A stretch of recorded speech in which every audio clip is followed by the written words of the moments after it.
Ladies and gentlemen, welcome to the Co-Optional Podcast. Oh. Hello. Hi. Hi. Hello. You stole my line. What? Oh. I was going to say hi. Now I gotta come up with something. Only one of us is allowed. God, the Only pinnacle one of of us. originality. Might as Yo well just guy leave. or something. Well, yeah, you've been watching the Aloha. Co-Optional Podcast. Thank you very much for watching. We'll see you next week. Good night. Yeah, that's it. We're done. Pretty Thanks, much. guys. That's all you're getting. Sorry. Yeah. Sorry. Sorry, we're going to need at least $5,000 more on the Patreon before we give you any more words today. That's just how it is. Look, if that's what we got to do, that's what we got to do. We don't actually have a Patreon. It's for the good of the podcast, guys. There is no Patreon. No, Don't I'll- go looking for a Patreon. That doesn't exist. Well, I mean, you could look for the animator's Patreon. He has one. yeah, go to the animator's Patreon. Yeah, speaking of which, actually, I think, he just passed $1,000 per video. That's really cool. That's yeah. fantastic. That's amazing. Yeah, that's so really, really cool. fantastic. Yeah, thanks to everyone that donated to that. That's really generous. We should be getting a video from him, hopefully, any day now, so... Either that or I would say he's run off with all the money, but since he doesn't get paid until he makes the video, I don't think that's a very good plan, all things considered. That's one of the high points of Patreon. Yes, that is it's true. Like, unless I make a video, I'm not getting paid, so Yeah. I gotta make this video. He's run off with the money. It's too late. Yeah, I do like the fact, though, He that uploads stick figures like an awful animatic. He's like, thank you. yeah, I do like the fact video that he's is spending a a lot video more of him time on them running away now, with though. money. Apparently, he was being really rushed at Polaris to do one a week, and he's like, no, I'm going to do one every 2 weeks, and I'm going to make sure it's got lots of detail in it. You know, it's really nice. I'm like, cool, that works for me. That's good. Yeah. That's good.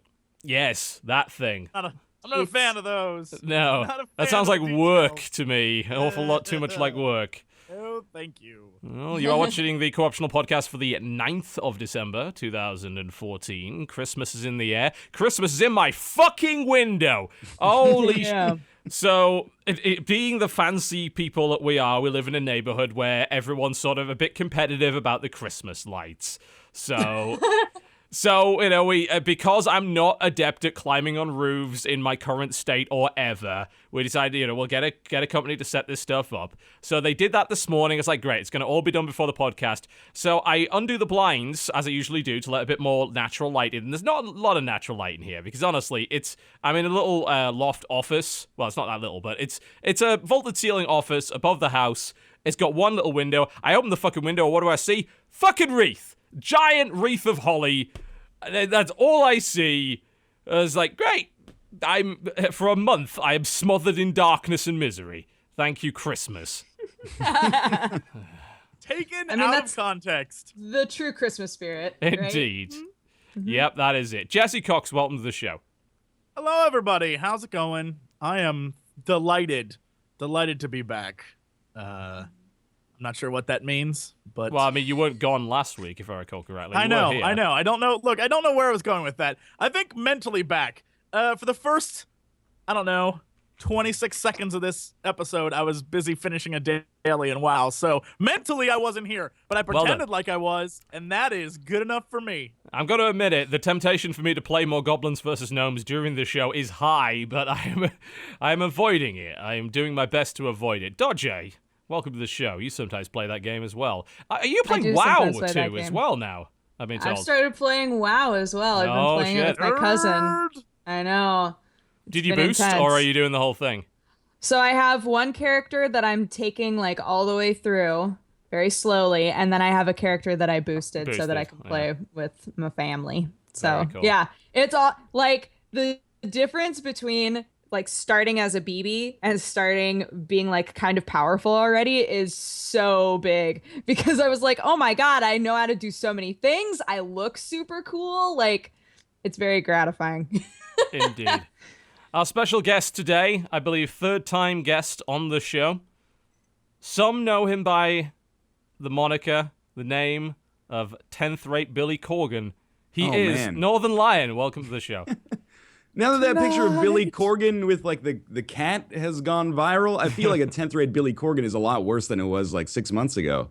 Yeah, I've been saving... I mean, last time I called you Discount Moby, I've been saving this one for a special occasion. Discount Moby.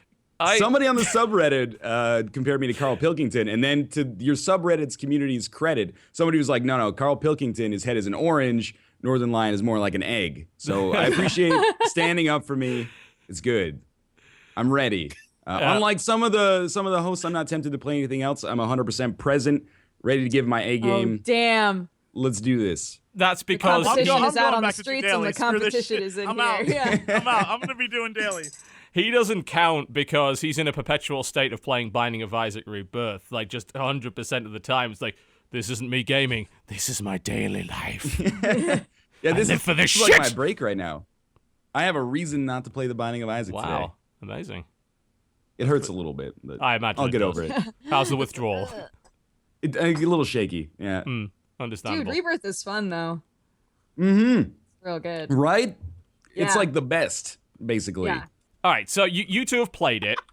Yes. So let's get right into that. It's 'cause basically the best game It's like ever. the best. So. it's like the best. All right, so let's get into that because I'm gonna be honest. I didn't like Binding of Isaac, and I'm not like big into the roguelites anyway.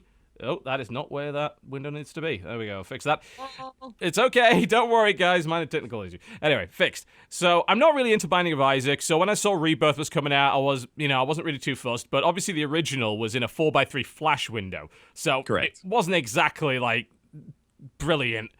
And then it came out, and you have played so far 123 episodes, and you are milking this game for all it's worth. And I respect that because I do the same thing with Hearthstone. So I totally respect that. So you two talk about Rebirth. Like, what's better? Why is it as compelling as it is? Why are there almost 100,000 people watching every episode that you play? Well, I mean, like, it's more. Everybody keeps thinking that it's just a reskin, and it's not a reskin. It's like they've added so much more to it. The art style is different. I don't know. I think that it's really engaging in a lot of ways. There are things that I miss about the first one. And I'm trying to think of specifics. There's just kind of like, it's different enough where it feels like I'm playing a different game. I don't know how you feel, Lion, but For me, it's the fact that it's done in this new engine that's not Flash, which actually makes a lot of the stuff that should have been possible in the original one possible. So if you get two items and one of them is like, it makes your bullets home and the other one makes them into like big triangles or something like that go through enemies, they actually work in conjunction with one another now. So it's not just like, well, one of those doesn't work because one of them overrides it. So one or the there's other. all these- Yeah. Yeah. I love that. I love that it's like, oh man, now not only do we have all of these different choices and builds that wind up happening as you play the game, but things also like combine to create completely different stuff. I think that's awesome. Yeah, exactly. Like it used to be, you'd say like, oh, every run's different because you get different items, but usually it was like you got one prevailing kind of like shot type and that just made your run whatever it was. Now every run really is different because of the combinations, and it's got new music in the game's harder and more items. It goes further. There's like branching paths and stuff like that. It's really good. You should try it. Yeah, you should try it, guys. God, they're both one's just playing Hearthstone and blanked one's out. playing World of Warcraft. No, I'm not. They don't- No, I'm not. Hey, I've got to actually run this show. There's some production involved in this. I can't play hard. I mean, I guess if I got my iPad, I could. That's an idea. I could get my iPad. Stop. doing you math. know. Okay. I was trying to figure out mathematically the percentage of videos that are Binding of Isaac Rebirth versus anything else on your channel, and it's very high. At least 67%, maybe 66.6%. I'm gonna go that far. Repeating, of course. Of Repeating, course, of of course. Yeah. I mean, for this month, I've been doing like 3 to 4 Rebirth episodes a day, and then at least 1 or 2 of other stuff, sometimes more. And they're getting watched as well. Like, usually, prevailing wisdom is you can't saturate that much because the diminishing returns are huge. Not for fucking you, they aren't, apparently. I don't know how the blows hell my you're pulling mind. that. You have holy my god! In the last 2 days, you have released 17 videos. That's what I'm saying. That's what I'm saying. But And they're that all, doesn't like, seem right. all No, you fucking have. According to this, you were like, if I go like back to 2 days ago, the last episode you released 2 days ago was Art of War, episode 35 for European Universalis. So you've got then 16, 17, 18, 19 videos. 19. That's a lot. That's a lot. That's insane. To be Like, fair, here's one of the thing, those though. is a minute long announcing my stream. why didn't you delete that after it was done? I really should. That YouTube money, You s- dog. You don't get any YouTube money from that. Come I've on. come too far. He's the gone. problem. Yeah.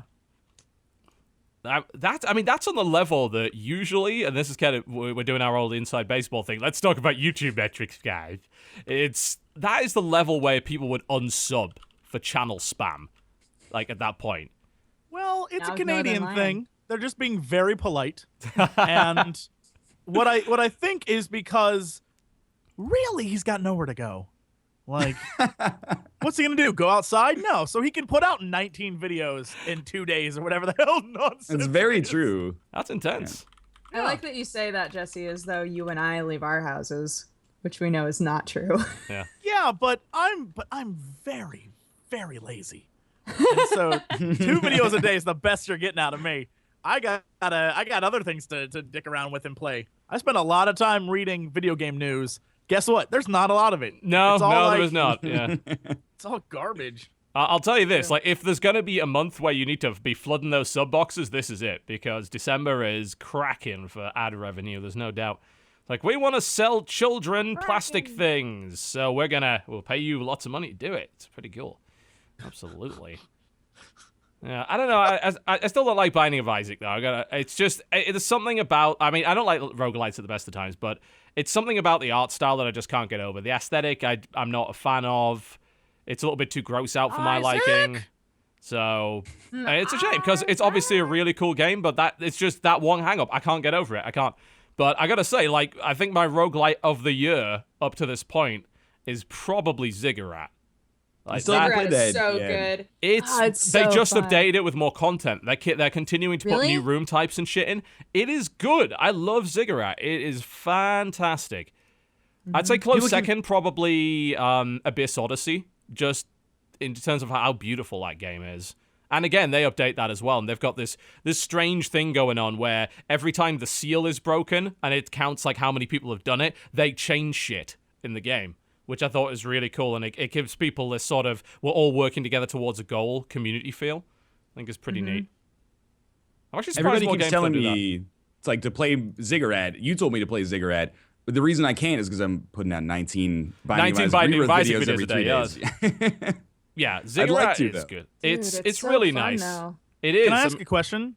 Yeah. When do you stop? Like When day? Did you make the 1,000? When do you beat it? When Did you manage when to- does it end? You didn't When get to never 1,000 episodes of the old one, did you? I got to like 980 of the old one. So we're probably gonna beat that. You But should have there's just kept going until 1,000. don't feed people that because I had to deal You with that. should have kept going for till weeks. 1,000. You should have kept Really, going you've for let 1,000. us all. You let us all down. It's all right. I'll hit 1,000 rebirth, and it's never gonna stop because there's an No, but- expansion coming out next year. Jesus. And who knows that maybe another remake after that. We can't stop now. We've come too far. So we This can't is stop that backcountry. after all this. Oh, man. This isn't like an obsession. It's not like you're playing a game. It's like you're exercising demons. Like, the only way you can get through a day This is a very is by personal playing thing. this game. Yeah, this is your outlet. Without it, I imagine you would go nuts, Yeah, that's Just- probably true. crazy. It's called an addiction, Jesse. Oh no, I- that's No. That's not Addiction's where you, like, pay money, not get paid. So that's completely different. I heard you bailed out on War of Mine. I haven't bailed out on it yet. Okay, here's what happened in that game. This is not spoilery. I had a moonshine still, so this War of Mine, I'm sure most people are familiar with. It takes place in like a civil war kind of war-torn economy Yes. in Europe. Not Anyway, the American Civil War. That would be a little bit weird. right, yeah. I had a moonshine still, so I was making all this moonshine, and then I would take it to the market, and there was one guy who, if I gave him one bottle of hard alcohol, would fill up my inventory with whatever I That's wanted. a bug. Yeah, and I was like, this guy, I don't know if he's an alcoholic or something. I feel bad for exploiting him, but I need the wood, right? Like, give me the wood. And then people were like, oh, that's a glitch. You're It is. exploiting a glitch. And then the next day I went back to the market on the same build, and as soon as I walked in, they just shot me. And they were like, well, that's a bug too. And I was like, you know what? I gotta give gotta it a wait. time to simmer for a minute. Yeah. Yeah, I ran into the market bug as well. I didn't realize it. I actually demonstrated it during the video and hadn't realized that this was the case. But yeah, I believe the market bug has been fixed now. I don't know about the getting shot part of it. I'm gonna say that was not a bug, and that was intentional? Because it sounds to me like you found some poor drunk and exploited him, and the drunk's brother found you at the market and shot your ass because they have no wood. That like during the to day, me. they were like, "God damn it, Marco! Like you traded all our wood away," and he's like, "Oh," and then they're like, "We're gonna get her next time she shot comes your back." ass. Like this guy took advantage of our brother. Look, that sounds like a great game to me. Sounds real. I did not realize it was a glitch until like 3 days later when people started commenting, being like, "What's up with this?" And I was like, "Well, I thought that was just I was immersed." Yeah, it did seem a bit weird when I had that issue as well. I'm like, wow, I'm getting a lot of stuff out of this guy. That's considering how stingy people have been up to this point. That seems unlikely, but yeah, it's unfortunate. It's a good game though. I mean, I wouldn't call it fun because it's not, but it's compelling. Yeah, people kept asking me to play it on stream, and I was like, I feel like this is the sort of game where I'm going to want to play it on my own. I don't know. It seems like it's a bit more like if you're able to invest a lot of focus into it, it would be more, not gratifying. That's not the word. But it feels like you'd get more out of it if you weren't, splitting your attention. Yeah. Yeah, I'd say so. It's not a complicated game. It's a fairly slow-paced game. But I would say that the one thing that is kind of cool when you're doing it and you're streaming it to other people is that there are these kind of tragic moments that I think the audience can get very invested in. So it actually makes it an interesting spectator experience. People will judge you based on the moral choices you make. Sure. Oh, yeah, they will. Absolutely. Oh, that's your guys' problem. That's your guys' problem. I've already crossed that moral line. No one judges me anymore. I make the choice that people want to make, but they're afraid to make. That's I think it was during the WTF is we had a really cool moment. Every now and again when we do those videos, like something cool happens. Like the Far Cry 3 video is legendary for the time when I was talking about recoil mechanics and then got eaten by an alligator that I didn't see coming. And I was in the middle of talking about this machine gun and then this alligator fucking jumps me. And I credit the success of that video entirely to that moment. War of Mine was kind of the same, where I killed what I thought was a bandit and it was just some innocent woman's sister and she came down and cried over her body. I was just like, fuck. Here's the thing. Kill the sister because you can't have her going around telling people that you're murderers. I did loot her. I'm going to be honest. All right. She had good stuff. Yeah. I don't understand. Look, it's just do it. What the hell's the problem? Look, either you die or they die. Yeah, but it didn't have to be either way. That's the tragic thing about it is when I miss it. It was actually a really interesting idea because I looked at the scene and I completely misinterpreted it. And we're going to kind of get a bit existential here, but I think it was down to the fact that I was like, everything is bleak. So I assumed the worst of the level that I was on. So I assumed this was some nasty bandit hideout. When actually, no, it was a family and this woman was standing guard for her family. And I assumed the worst of somebody. And then I did something horrible. And that was a really profound moment for me. I thought that is not the sort of thing I generally get out of video games. And that game gave me that. And I appreciate that a great deal. I think that was absolutely fantastic. At the same time, they might have had some really good stuff, though. She did. I mean, she had some good stuff. Like if the game gives me the opportunity to inflict pain on fictional people to make my real life a little bit easier, I'll usually take that opportunity. That's all I'm saying. Why was she standing guard? You only stand guard when you've got things to protect. That's all I'm saying. Like her younger crying sister. Jesus. What? Oh, God. If you have to protect that sister, the sister is useless. She's oh my God, Jesse. She's just an extra mouth to feed. What? Get rid of her. You'll make it longer. What? I would be very interested in seeing Jesse play. Did you play that? Have you played that one? I did play it, yes. Yeah. I did, and I did great. I invited people in. They hung out with me. I had a good time. No one died on mine. That's because I managed my people well. I know when to turn people away. Oh, man. If they come looking for help, you got to say no. Get out. There's already 4 of us in here. We don't need another. Igor, get out. So I wanted to play some Vita games this week because there's been a few good ones. There's been some that have like had mixed ratings, like Natural Doctrine, which is apparently a tactical RPG. It's like people have described it as the Dark Souls of like tactical battle RPGs, and I find that really intriguing. And as a result, it's had mixed reviews because some people are like, this is horribly unfair. This is really horrible. But I thought that sounds interesting. And Freedom Wars, which is kind of a Monster Hunter-esque game, like one of the biggest Vita releases this year. But I realized, fuck, I assumed that like I left it either at the hospital or at some hotel or whatever.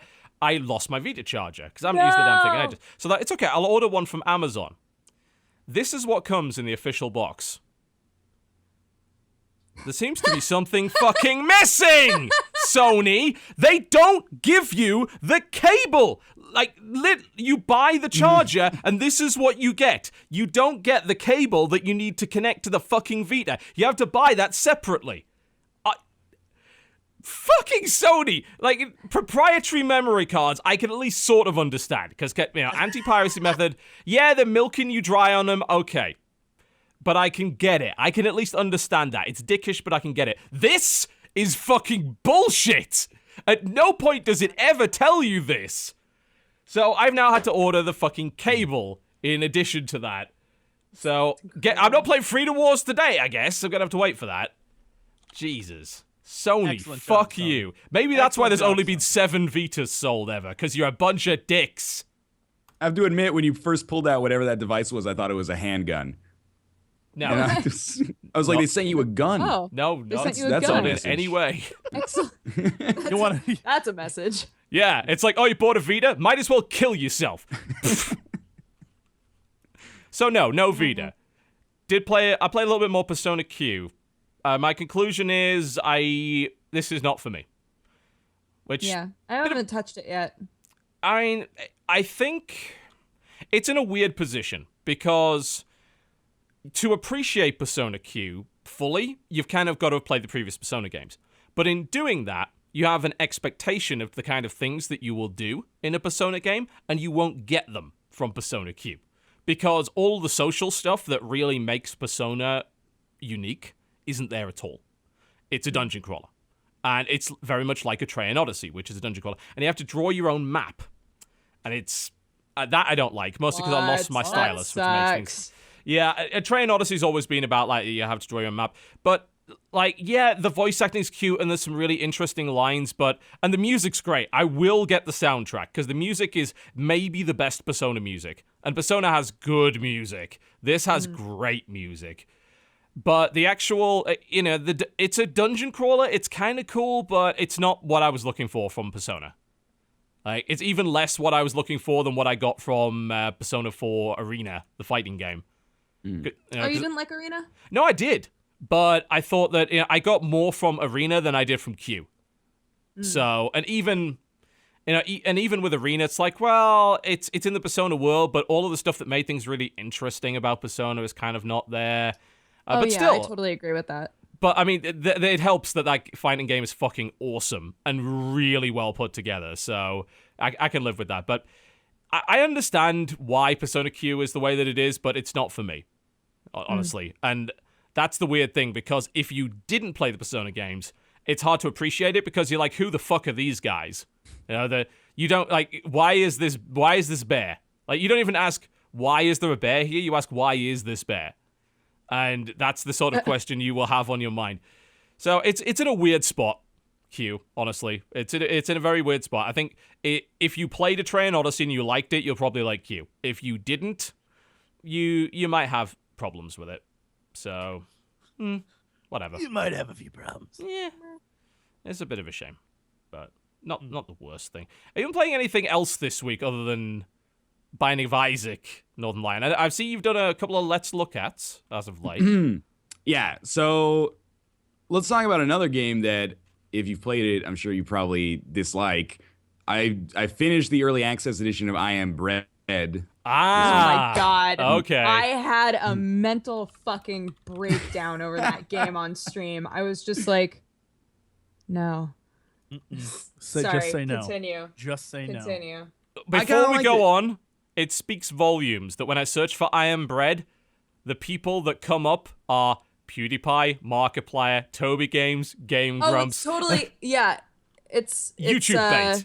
It's PewDie bait. It's PewDie bait, yeah. Yeah. But it's not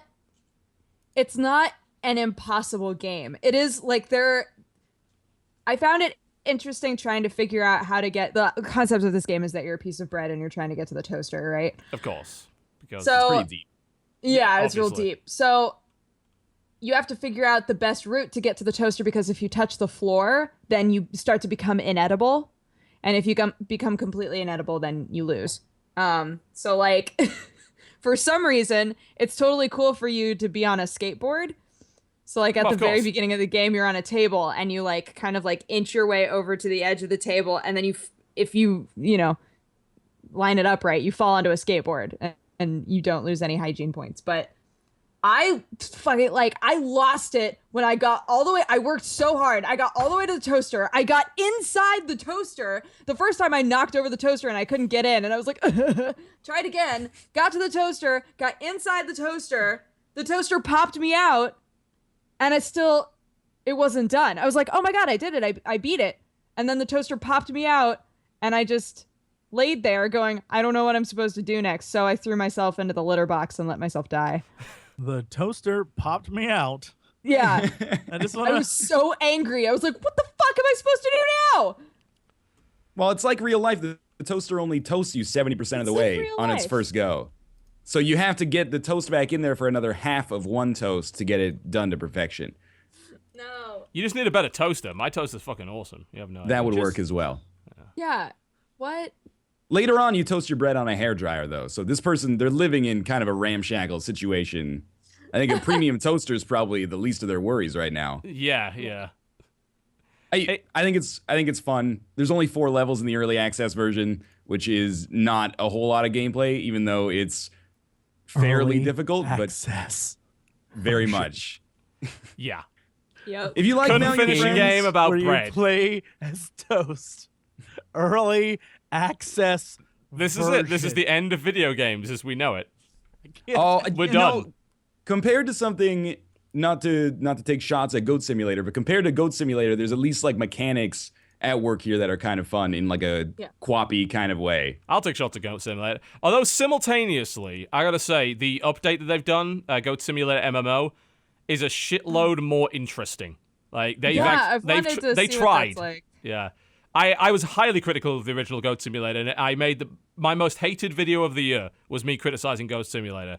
And I stand Yeah. by what I said to this very day. It's fucking bollocks. But what they've done with the MMO stuff, a lot funnier, a lot more stuff to do. I believe it's a free update, if I recall correctly. So, okay, cool. I can kind of dig it. I had the problem with that game where it's a physics sandbox, but they forgot to put any toys in the sandbox. Like, there's Right. nothing you can actually do with the physics engine. You just like have to do a set of challenges and hidden shit, and that's about it. And I found that infuriating. It's like, what? This is a complete wasted opportunity. That's another one. I don't know. For me, what I liked about Goat Simulator was like transforming into different like things. Oh, like Satan Goat and things like that? Yeah, like make it like it's the same sort of thing that I find really fun about Binding of Isaac. Is that the more items and the more abilities that you have, like you look more and more different. Like it totally changes your appearance. And so I thought it was really fun, like putting in different combinations of things to make like crazy goats. I think the Goat MMO simulator now has a lot more of that. Like you can pick classes and shit. So and one of them appears to be a Yes. microwave with legs. I don't know why that is, but it is. So Oh yeah, that's one of the classes, right? Is I believe microwave? so. Yeah. So I mean, I think that it's. I might have another look at it. I'm gonna be honest. I might have another look at it because that update does seem to actually be kind of interesting, and I think that maybe I'll find the humor more palatable because they take shots at MMOs, and obviously we've all played excessive amounts of those. So yeah, okay, can have a look at that. But you're not into Iron Bread? That's not a thing so far for you, or what do you reckon? I'm kind of for it on a mechanics level, but it's probably not worth getting right now because it's far too short. If you're interested, there's no reason not to wait until there's more than like 4 levels. in the game. Yeah, I mean, think, right now. better get on that mount your fucking bread bandwagon immediately. You know, I called it mount your bread. Mount your Mount your bread. bread. Well, I mean, it is. Mount It's your very. bread, It uses very kids. similar to mechanics to mount your friends. My understanding is. Does. Yeah. It does. Yeah. If you're a YouTuber, you should have bought it last week. Well, as yeah, a because you business want to milk expense. that for as much It's as over you can now. get. Right. It's Yeah. over. I You missed have it. not. It's I have surprisingly touched not it. doing I that will not play it. well on Steam charts. Like, if you thought that this is the strange thing, because I think conventional wisdom has been, if like PewDiePie and Markiplier and everyone play your game, that translates into 1 billion sales. Well, actually, maybe not. I mean, the all-time peak of players for I Am Bread is 419 concurrent. That's not that many. Right now there's only 206 people actually playing it. And if you compare that to who's There's playing, nothing to play. Like, it's not a Yeah. game. There's nothing to people who play it. They probably played it once and were like, "Well, that was a thing I did in my life," and they stopped because it's That was not me. a thing. That was me. I killed myself in the litter box and I said never again. yeah. But I'm not about to say that it's not a game. Well, no, You it is a have- game. It's quite clearly Yeah. a game. Yeah. It has a failure state. It's a game. Simple as that. End of story. Yeah.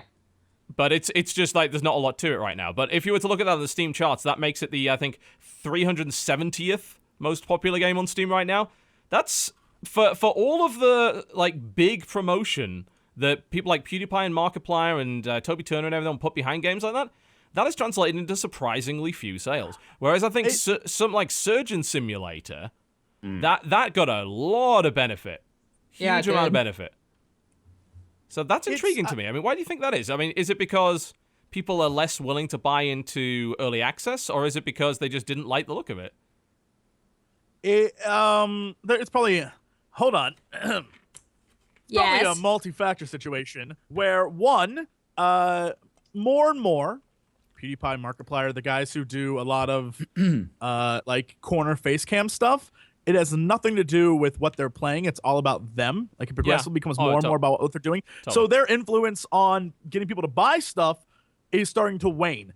Their viewership is increasing because people care about what they're doing, but not about what the hell is happening on the screen. Also, we talked about this before. Probably has to do with the fact that there's too much YouTuber bait out there now. It's constantly being flooded, and so people are catching on. And more people are seeing it as like, oh, it's you know, it's a game designed for YouTubers. Simultaneously, it's a game designed for YouTubers. So anyone who's not a YouTuber, what the hell are Doesn't you give gonna a fuck? Yeah, why are you gonna play it? So that think game doesn't it's- look it's this- fun. It looks like suffering, and you want to see someone else suffer. It's Schadenfreude. You don't want to suffer yourself. You know, where's the payoff? If you want to do that, you want to play something good like Dark Souls, because at least you know there's a payoff from that. That's fulfilling. But I Am Bread? Ugh. No. Yeah, it's a weird multi combination of stuff, and it just happens to be that you see that in a lot of games that come out that those guys promote. You notice on a lot of indies, especially a lot of indie games. I'm glad Dodger totally gives any shits about this conversation. Thank you. Oh, yeah. Next time you talk about anime bullshit, I'll be sure to just leave. I gave my 2 cents about this shit. I killed myself in the litter box. That's it. I'm just gonna, the next time you mention any anime game, I'm just gonna get up and walk out of the room. I'll be back in 5 minutes. I hope you're ready, because that's what I'm going to talk Good. about. I hope you're ready.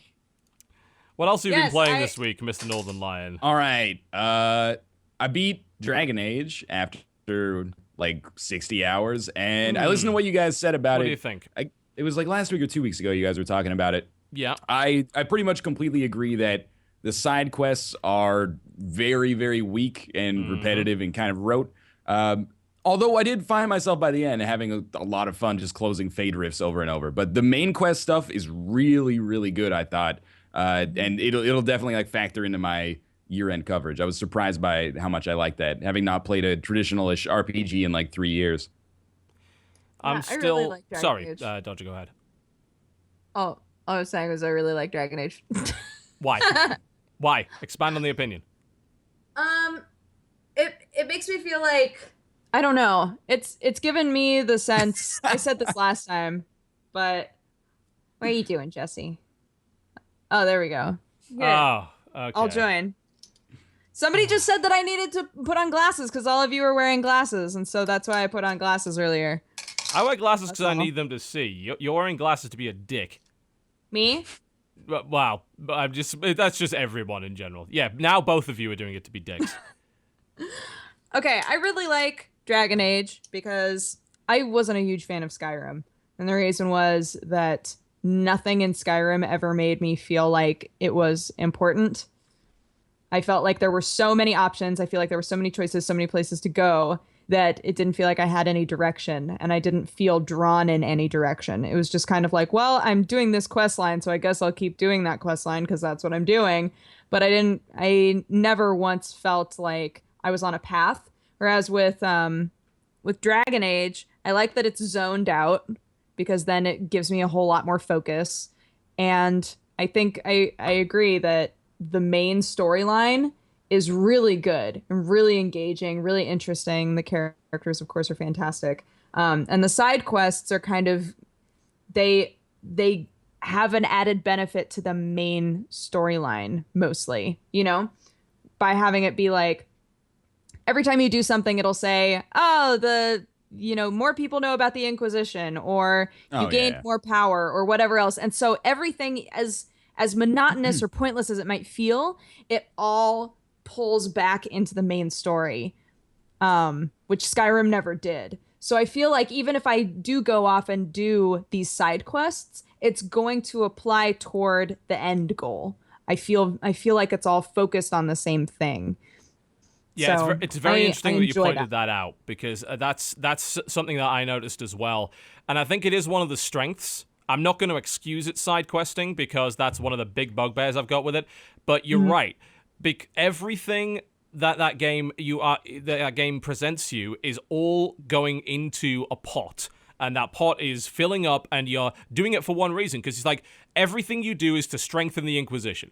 Like, both from a story standpoint and from a mechanical standpoint. Because you're gaining influence, which means you get more perks, which makes you more powerful, and you're gaining power, which means you get to unlock more story areas and, like, progress in the game. So even, like, make a set of dwarven puzzle boxes for the men as a requisition. That gains you power. Everything you do gains you power. However, I cannot get over the monotony of the side quests. I cannot. And I've been trying to stick to story as much as possible, but the fact of the matter is they gate that stuff. Like, they put it behind big power walls, and they have level requirements. So you really cannot avoid it. And I'm currently approaching the Winter Palace mission, which I think it requires like 30 power to unlock, which is quite significant. And it's a level 12 to 15 mission. So really, I couldn't have avoided doing most of the stuff that I did, and 80% of my time in Dragon Age has been doing dull quests and picking fucking flowers and wasting my time. And the really cool moments have not quite made up for that. Yeah. When you say monotony, can you get specific with that? Because one of the things that I wouldn't say it's like quests, like they don't repeatedly say go do this over and over and over again. Everything seems rather different. It's just not exciting. Okay, so I can explain my issues with Dragon Quest Inquisition side quests in comparison to Origin side quests.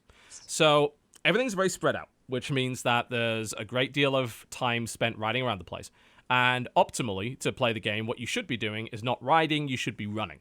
Why? Well, one, you can loot. Hugely important. You know, you want as many resources as possible. You have an infinite bag for resources, so you want to collect everything you possibly can, because God knows what time it'll throw a quest at you, like a castle upgrade. It's like, you need 40 of this herb or some shit. Like, okay, fair enough. So you pick as much stuff as you can get. And you also want to be running instead of riding, because you don't get party interactions if you're on a horse, which is they're terrible, actually. Like, why don't they just put everyone else on horses? You know, that definitely seems like the way to go. But I do think that's weird that when you get on a horse, everybody's like, okay, bye. They just vanish. Yeah. Turn into smoke. Yeah. I said Dragon Quest Inquisition. I would pay for that game immediately. Absolutely. No doubt. Yes. Yeah. People said, yeah, the herbs cost blah, blah, blah. Yeah, they can. It depends what vendors you have access to. Yeah, I can get some herbs from vendors. I can't get all of them. And I can't get all the resources from these different places. But the biggest problem I've got with the side quests is this. The side quests in Origins, yes, it had some bad quests. Some. This has a lot more of them. Huger volume of them. Not only that, but it seems like you really need to do quite a lot of them in order to earn the power you need to unlock story missions and to actually get the right kind of levels. And there is barely any payoff. What I've noticed is you finish a quest and it's done. It's like, quest complete. Like, oh, do I not have to go talk to the person? Like, it's like, hey, we fixed this problem. Or like, and what you find in Origins is that after a lot of side quests, you'll go back and you have a conversation with them and they'll be grateful and they'll explain what's happening. Or there'll be some kind of choice involved, which I liked a great deal. There'll be some actual dialogue. You can engage with the NPC. With this, there is so much just, oh, you gained power. And that's kind of about it. And oh, really? I mean, is that all?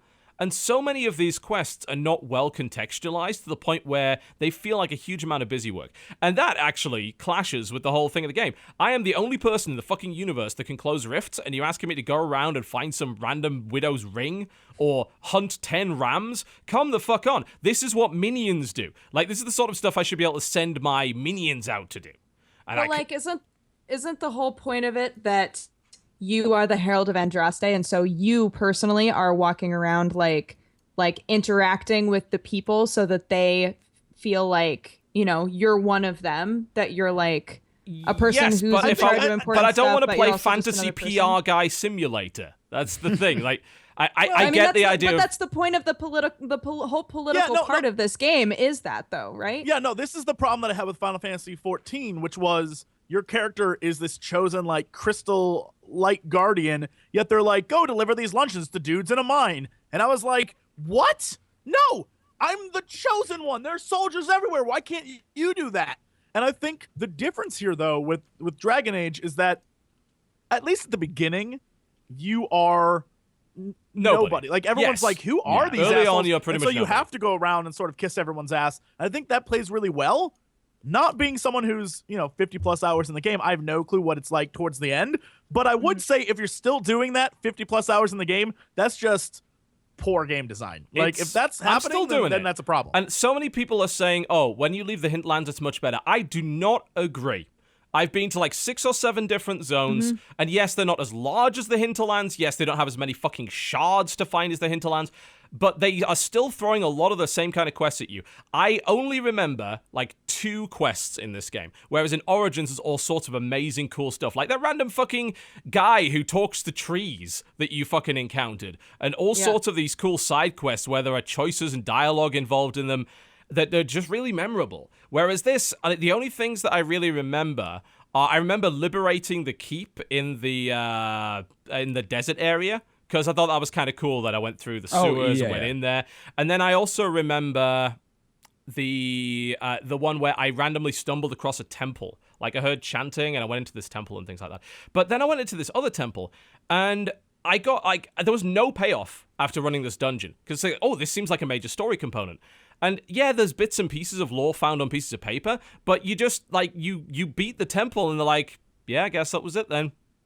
I was like, so what was the significance of that? Does it tie into anything? And, like, doesn't seem to. I mean, it doesn't feel like it's part of a coherent narrative, and there's so much busy work that I'm just finding myself bored so very, very frequently with that title. It might have to do with how you approach the game. Maybe, like, but is it my fault for playing it that way, or is it their fault? No, it just means that you're a different sort of gamer, right? Maybe, yeah.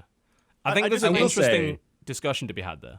For as much as I like Inquisition, and I really do, it seems like one of the games I've played in my life where it seems so obvious what to change to make it a lot better.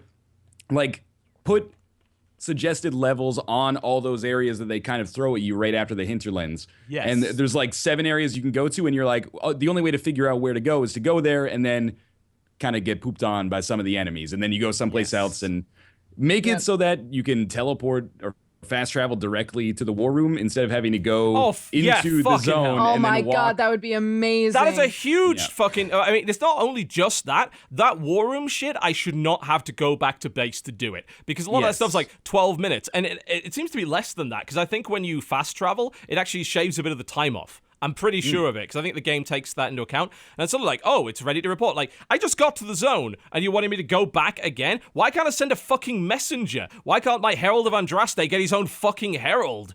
Send out, go and do this shit. That should have been an iPhone app. I'm going to be honest. Yeah. That's one of those cases where a companion app would have actually been useful.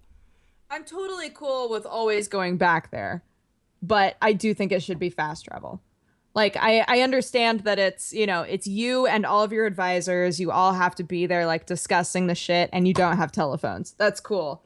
But, yeah, I don't want to have to run all the way back every time. It's Send so a Raven, obnoxious. as far as I'm concerned. Especially for the generic stuff. It's like, we don't need to have a committee for whether or not you're going to go and mine some minerals for me. That's not going to happen. That gold quest, you got to keep going to that damn caravan every time. You got to go back. Gotta let them know that 91 gold is useful. I also, like, by the end of the game, I was avoiding all of the side quests that were like I avoided all the requisition stuff. I'm like, I don't have time to just pick herbs all day. Well, so I a was lot doing... of it's pointless too. Like, it's like, hey, power. Okay, well, I mean, I'd rather just keep the resources and make cool shit with it.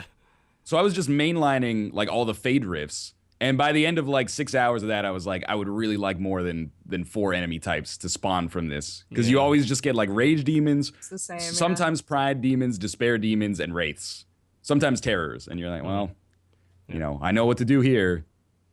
I will give him But credit. for the most part, I liked it a lot. When it does get into the main story stuff, yes, that's the definite strength of it. The problem is that stuff is paced out because of the way that they've gated the content with the power requirements that really say you got to go do some generic shit. Whereas Origins, it never felt that way. It just felt like, look, I was playing through a zone, I was doing some kind of cool stuff in the meantime while I was working on the main quests, and they tied together quite nicely.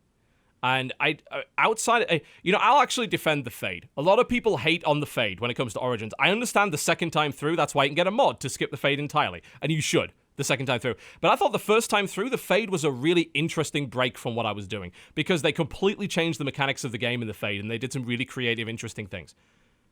But, outside of that, I thought Origins, for the most part, maybe the Deep Roads dragged on a bit longer than it should.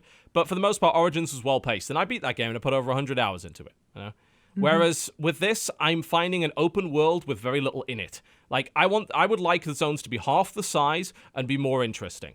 I'm always looking around to try and find cool stuff. I found these, like, standing stones in one of these levels. I thought, wow, that looks really interesting. There's like a blood stain there. There's nothing there. It's just there. Like, it's scenery, and that's really all it is. And Right. I don't feel like I'm discovering zones, really. I feel like I'm going through the motions, finding the things which want me to press V. It's like, hey, press F to take this landmark, or claim this quarry, and all this kind of stuff. Cut down some of the bullshit quests, spend a bit more time to flesh out the existing ones to make them a little bit more interesting, put a little bit more dialogue in them, but make some choices, have some consequences here and there. But there's too much fetch for me. Too much. Did you choose mages or Templar? Mages. The only one who chose Templar. Apparently you are. I like the mage result was really cool. I love The that Templar mission. result is super cool too. Yeah. So like I don't regret my choice at all. But They I know. cold cocked that poor woman in the back of the head. Why? That was But, pretty like, fun. No. I don't know. It makes you feel better about your decision pretty early on. Because, like, for me, I agonized over that choice. I agonized over, like, do I side with mages or do I side with Templars? Because I'm a mage. And I was like, well, I can't say no to the mages. But then I was like, but Templars know how to deal with magic. And we're dealing with magic right now. Like, that's what they're trained to do. So I went with Templars. And by the end of it, I was like, made the right choice. So it's good that both sides are interesting. So you've beaten it. So Yeah. tell me, what did you reckon to the pacing? Because you said you beat it in, 60, 70 hours? Because, I mean, that's kind of below average, I think.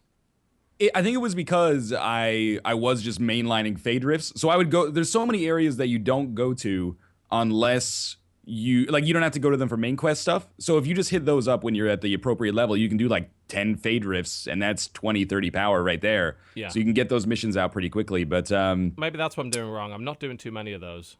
well, that's for the first like 10 hours of the game. I was just in the hinterlands, Doing I would this. just like walk out and then come back with like a barrel full of letters and be like, okay, like your husband's dead, like your sister needs medicine, Basically like I was being like a postal delivery worker or something like that. But I think you could conceivably get 200 hours out of that game if you wanted to do everything. I don't know if you could do it much shorter. Like the main quest, if you really, really rushed it, I think you could probably finish it in 25 or 30, but you would have to know exactly what you're doing to get there, or be a speedrunner. Right. I don't know what it is about, like, I just not earning enough power somehow. I don't know what it is that's slowing me down, because I feel like I'm having to slog up to get to the Winter Palace level, and I spent the power unlocking the kind of side missions and things like that. And that seemed like the right thing to do, but I mean, looking back on it, maybe it wasn't. And maybe I'm just not doing it efficiently. Like you said, go blow up rifts apparently is the way to go. Huh. Okay. But I mean, the game never really tells you like what the most efficient way is, and it sort of dumps you in the hinterlands. And for me, there was this level of expectation that, I've got to do the hinterlands then, I guess. Let's begin. And Jesse, I think you were saying the same thing, that it was a really bad starting level, that they shouldn't have thrown you in there straight away. I don't know if it's bad. I think it's counterintuitive.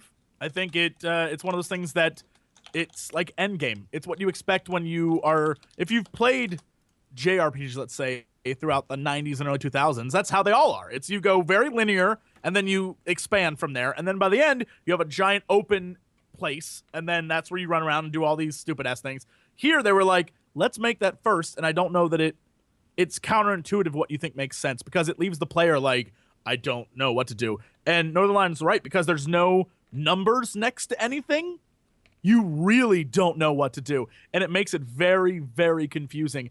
And thankfully, I'm doing a playthrough where people are like leaving me messages that are like, don't go there, that's a level 15, don't do that. And I'm like, oh, okay. Strangely enough, Hinterlands, I think, is more the zone that has the most of that. A lot of the other zones, actually, they scale to level. So you can jump in, and every now and again you'll maybe come across a harder thing, or maybe there'll be a rift somewhere far out that's higher level than you. But the vast majority of stuff will scale to your level, and you'll be totally fine with it. Unless, of course, it's a fucking dragon, in which case you're probably boned. But yeah, I keep running up to rift areas where all of the demons that come out are way higher level than me, and I'm like, how did this happen? I was totally cool with everything around this, but I cannot. This rift is too high level. So I think that's a little weird. Well, I think that's an interesting, again, it goes back to the idea of the hinterlands being a weird sort of idea in general, is that all sorts of level things are in there, and I guess the idea is like, well, you'll keep coming back there, and you'll keep doing things there, and you'll always, I get that, I don't know that I agree with it. I feel like that's a kind of a weird design choice, but they tried something, I guess. Yeah, and it's not the way that I played Origins, because I'd go into a zone, and then I'll get the intro to the zone, and I'll play the zone from start to finish, and then I'll move on to the next zone. That's how I played Origins. But you can't play Inquisition that way. Like, it encourages you to flip around the zones and things like that. And maybe as a result, I've never really got fully invested in any of them, because I feel like I'm just doing errands, and that's nowhere near as interesting to me. I probably could not remember the names of maybe like 60% of the zones.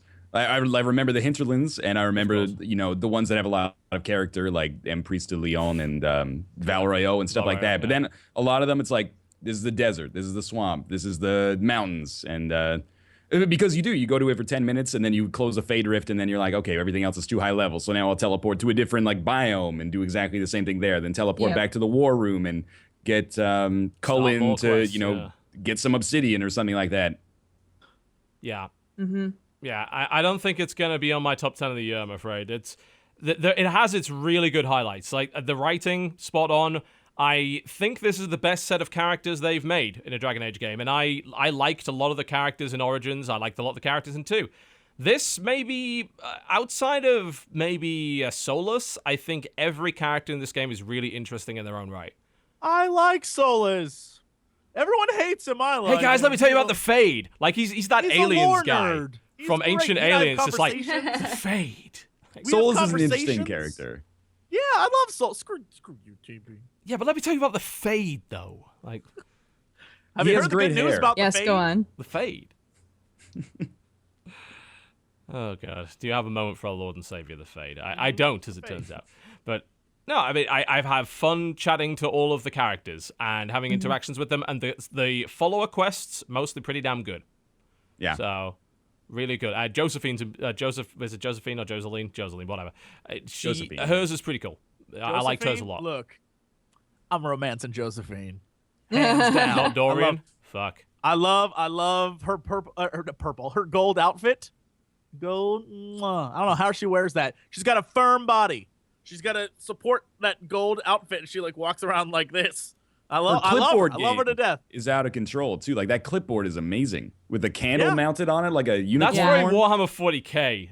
That's the sort of thing that you'd expect to see from She's that. my Julie. I love her to death. Little I'm gonna take her servo with scroll. me Yeah, wherever I'm trying to figure out if I want to romance Josephine or Iron Bull. I love them both. I tried. So you want to ride the bull? desperately- You do I want to tried ride the bull? desperately to romance Cullen, and my guy was like, so like he started flirting with me and did like this weird like smirk, and Cullen's like, Yeah, I did that just to see what would happen. And yeah, I like the fact that some of the characters you just can't romance. Like, try and romance Vivian. It's hilarious because you keep trying and it never works. It's brilliant. She's just like, no, go away. I'm good.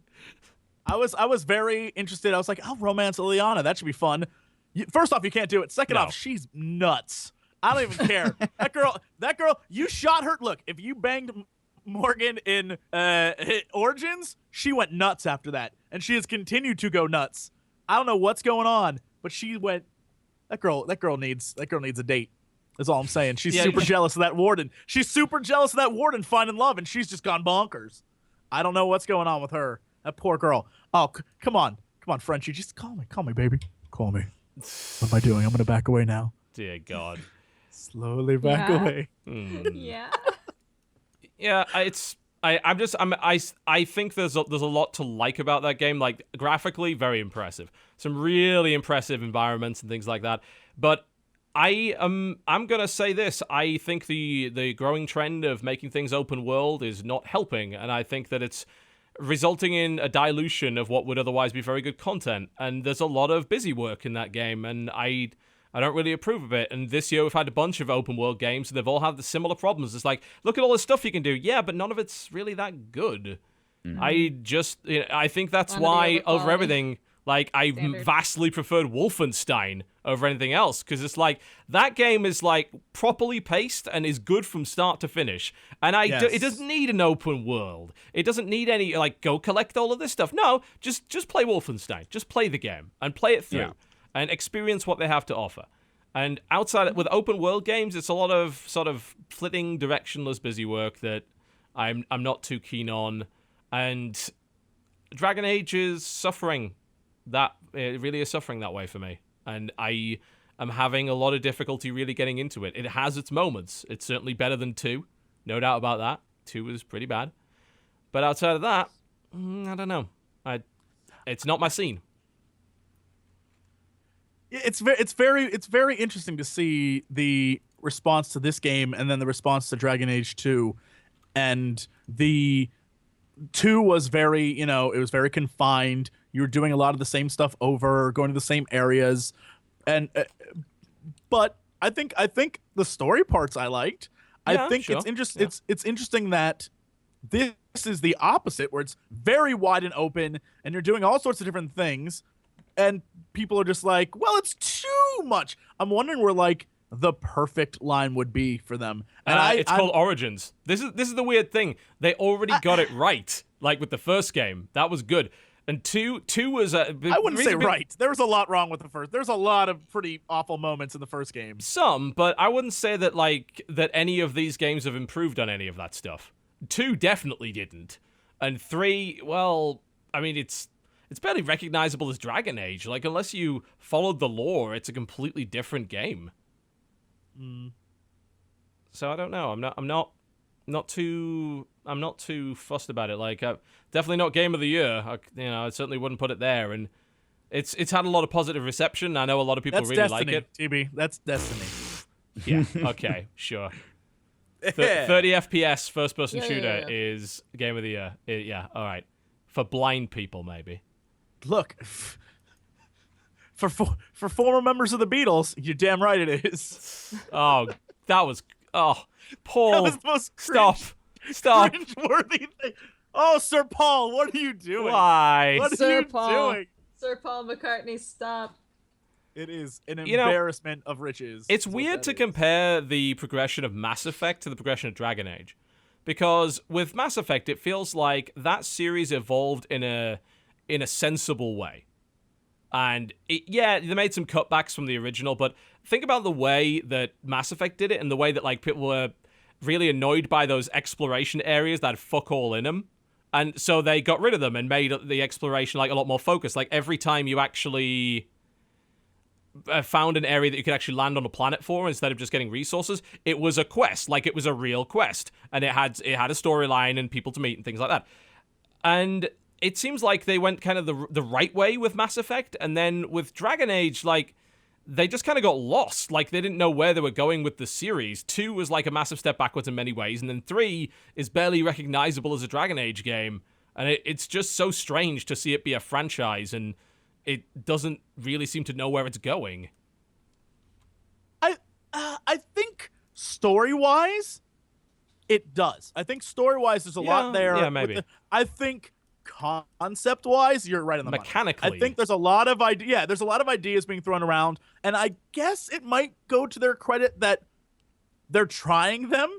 They're trying new things and seeing what they can come up with, and some work and some don't. I guess that's like the bright side of it, but I think mechanically, conceptually, it's all over. Like the 3 games are all over the place. Yes, but they are. Story-wise, if you like the story and the lore of Dragon Age, they stick with it very well, and it so far has continued. Like, if you played the last 2, you will know everything that's going on in this one, and at least that's good. I can't necessarily say the same thing for Mass Effect, because Mass Effect was progressively got like, I don't know what's going on with this story anymore. So, oh yeah, I mean they completely jumped the shark on that one. It's which was unfortunate because like by the end of 2, you were like, wow. Now, is that final mission the best way to wrap up a game or what? Holy shit, is the suicide mission good, And then after that, it was like,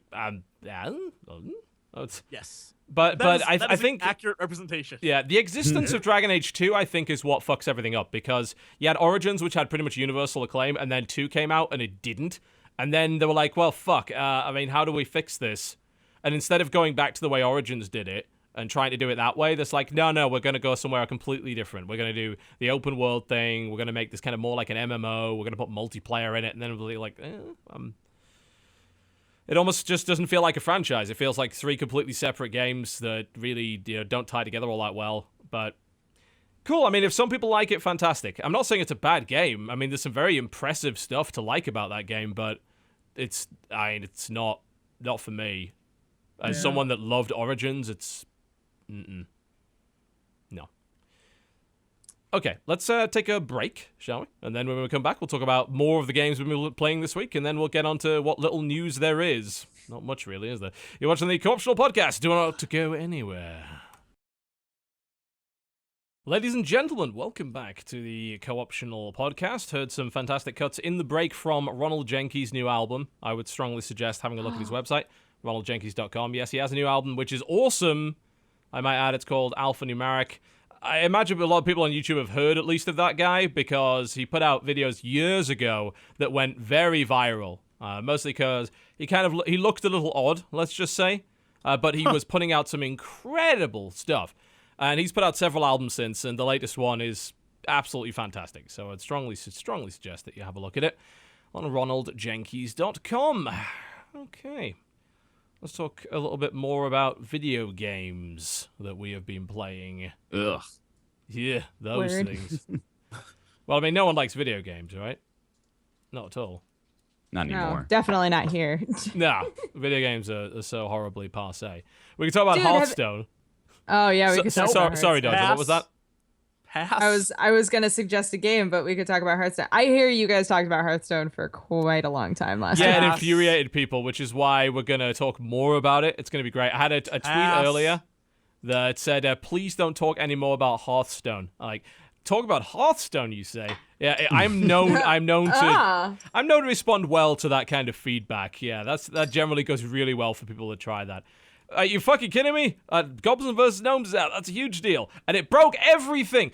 Could Blizzard have one online launch that doesn't break all of their shit for a day? Yeah, I wasn't even able to play it. I was like, oh, well, okay. So yesterday, me and Krendor sat down to, we were going to do a pack off where we were going to all buy as many packs as we needed to buy. And then get the whole set. Because, hey, you know, we do this stuff for our channels. It's an investment. Like, it's nails for a builder. At the end of the day, can't build a house without nails. The cards are nailed. So, all right, we're going to do that. So I buy, I think, 240 packs to start with. Holy shit. And I'm like, okay, well, because I looked at the simulations beforehand. It's like, you'll probably need, like, about this many. It's like, okay, buy 240. Simulations? Yeah, people ran mathematical simulations on how many packs on average you would need to buy to get the whole set, including, like, dust, disenchanting, and probabilities. It's like, okay, bought 240 packs. And I opened 30 of them. Then the fucking game goes down.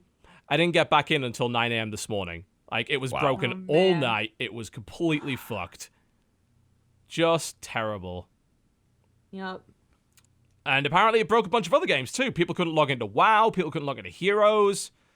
Just a fucking disaster all around. But how about that RNG, guys? We did buy stuff though, TV. We did. Let's talk about the real reason why you brought up Hearthstone to discuss next week's podcast. Oh, you guys yes. should tune in. Next week's co-option will be. So this is Krendor's fault. So during the stream where I couldn't do anything, I sat there for like an hour without not being able to log in, just like keep refreshing it over and over again.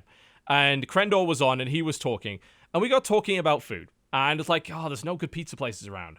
Like, not really good anyway. And he was ended up talking about Chicago town stuff, you know, like a deep dish. And I was like, I've never had a real deep dish. I was like, yeah, there's this place in Chicago that'll ship like all kinds of Chicago food flash frozen to you. I'm like, that sounds insane. Let's have a look at it. So we go to this place, like tasteofchicago.com. It's called Lou Malnati's is the pizza place, by the way. Also, it's really good, unlike that son of a bitch Gino. That's for everyone yesterday. Ah, you stupid referential twat.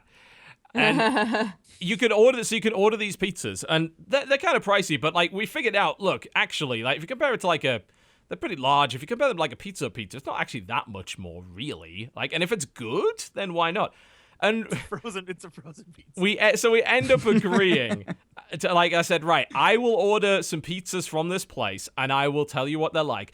If, Jesse, you order that $60 chocolate cake that they have on their website. For $60. I was like, I need to know what a $60 chocolate cake tastes like. Yes, you do. We need to know as well. We need to know too. So that's our $60 grand bargain. flash frozen. A flash frozen chocolate cake. Yep. Okay. They do combos. Like, they want to give you pizzas with everything. You want 2 pounds of the best snow crab? Well, you can also have 3 pizzas with it. So I got a cheesecake sampler and pizza combo. And then I realized this is America. Like, this is modern day America. There's no other country in the world that lets you do this. And I bought 2 of these 7-ounce chocolate chip cookies. Like, I'm already going to die anyway. I might as well. So I ordered this stuff. And we convinced Jesse to order the cake. And $60 chocolate cake was just. Together. Here's the thing. I'm writing it all off because I'm eating it on the podcast. I'm going to save it for the podcast next week, and I'll eat it then because I'm going to write it off. There's no way I can justify this expense. No one should sell anything edible for $60. Like, that's crazy. That's crazy. What? Have you never actually been to a proper restaurant before? I was going to say. Come on. You kidding me? Do you not go? Have you never been to a nice restaurant? No one should look. Really? I'm not saying I don't buy it. I'm saying no one should sell it.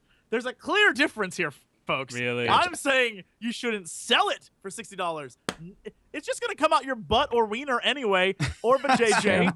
It's just or gonna, vajayjay. You don't pee out of your vagina. I would like to make it very clear to everyone who's listening right now.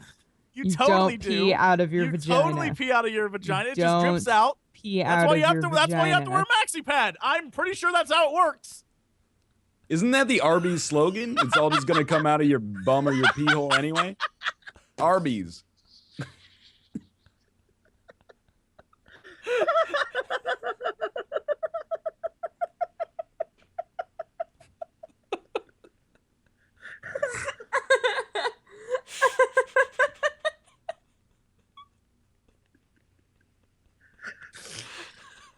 Oh no. Yeah, that's a lot.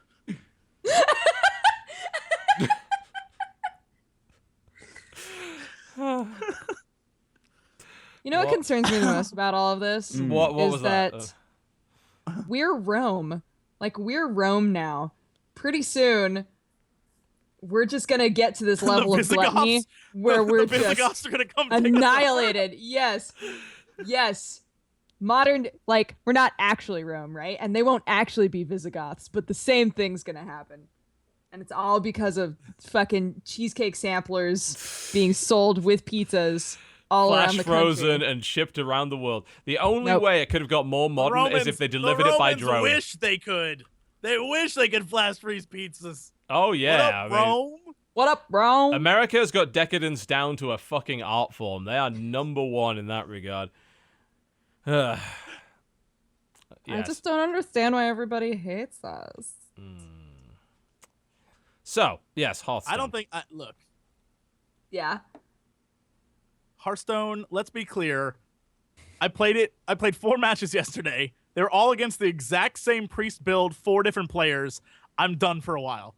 I went 2-2, and I don't care anymore. I'm done. I'm done to the end of the month, so I can get my damn card back. I just don't care anymore. You killed me. You killed me. So much insane, crazy stuff. Like, I made 5 new deck builds this morning, and I've just been trying them out, and crazy shit's been happening. It's been great. Like, I remade my demonology deck. It doesn't suck anymore because they actually gave you demons that aren't shit, which is lovely.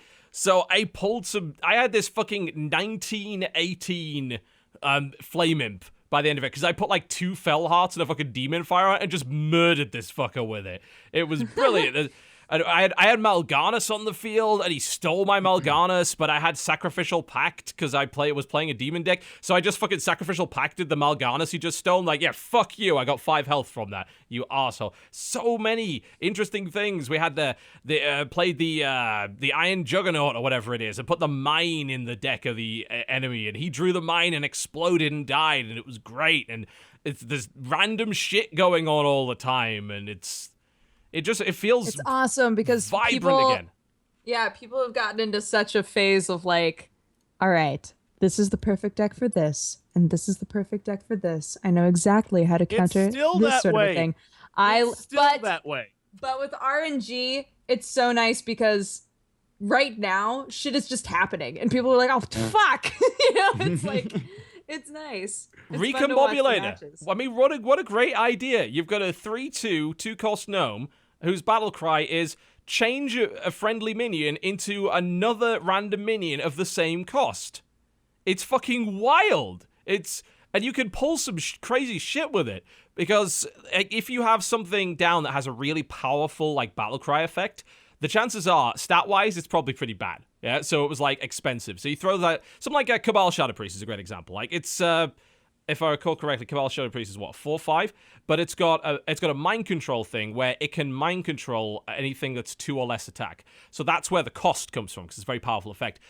You steal something with that shit and then you recombobulate it, that gives you another 6-drop that's probably a shitload better. Or you use it on like a legendary that's almost dead and it becomes a new fucking legendary because there's not that many cards that have like 9 mana cost. So you end up with like, hey, here's Onyxia or here's fucking Deathwing, there's so many fun things going on with it. I guess probably in a few weeks it's going to settle down, but for the time being, it's wild and interesting again, and they've gone so much further with the mechanics this time around. They're completely willing to do batshit bonkers things.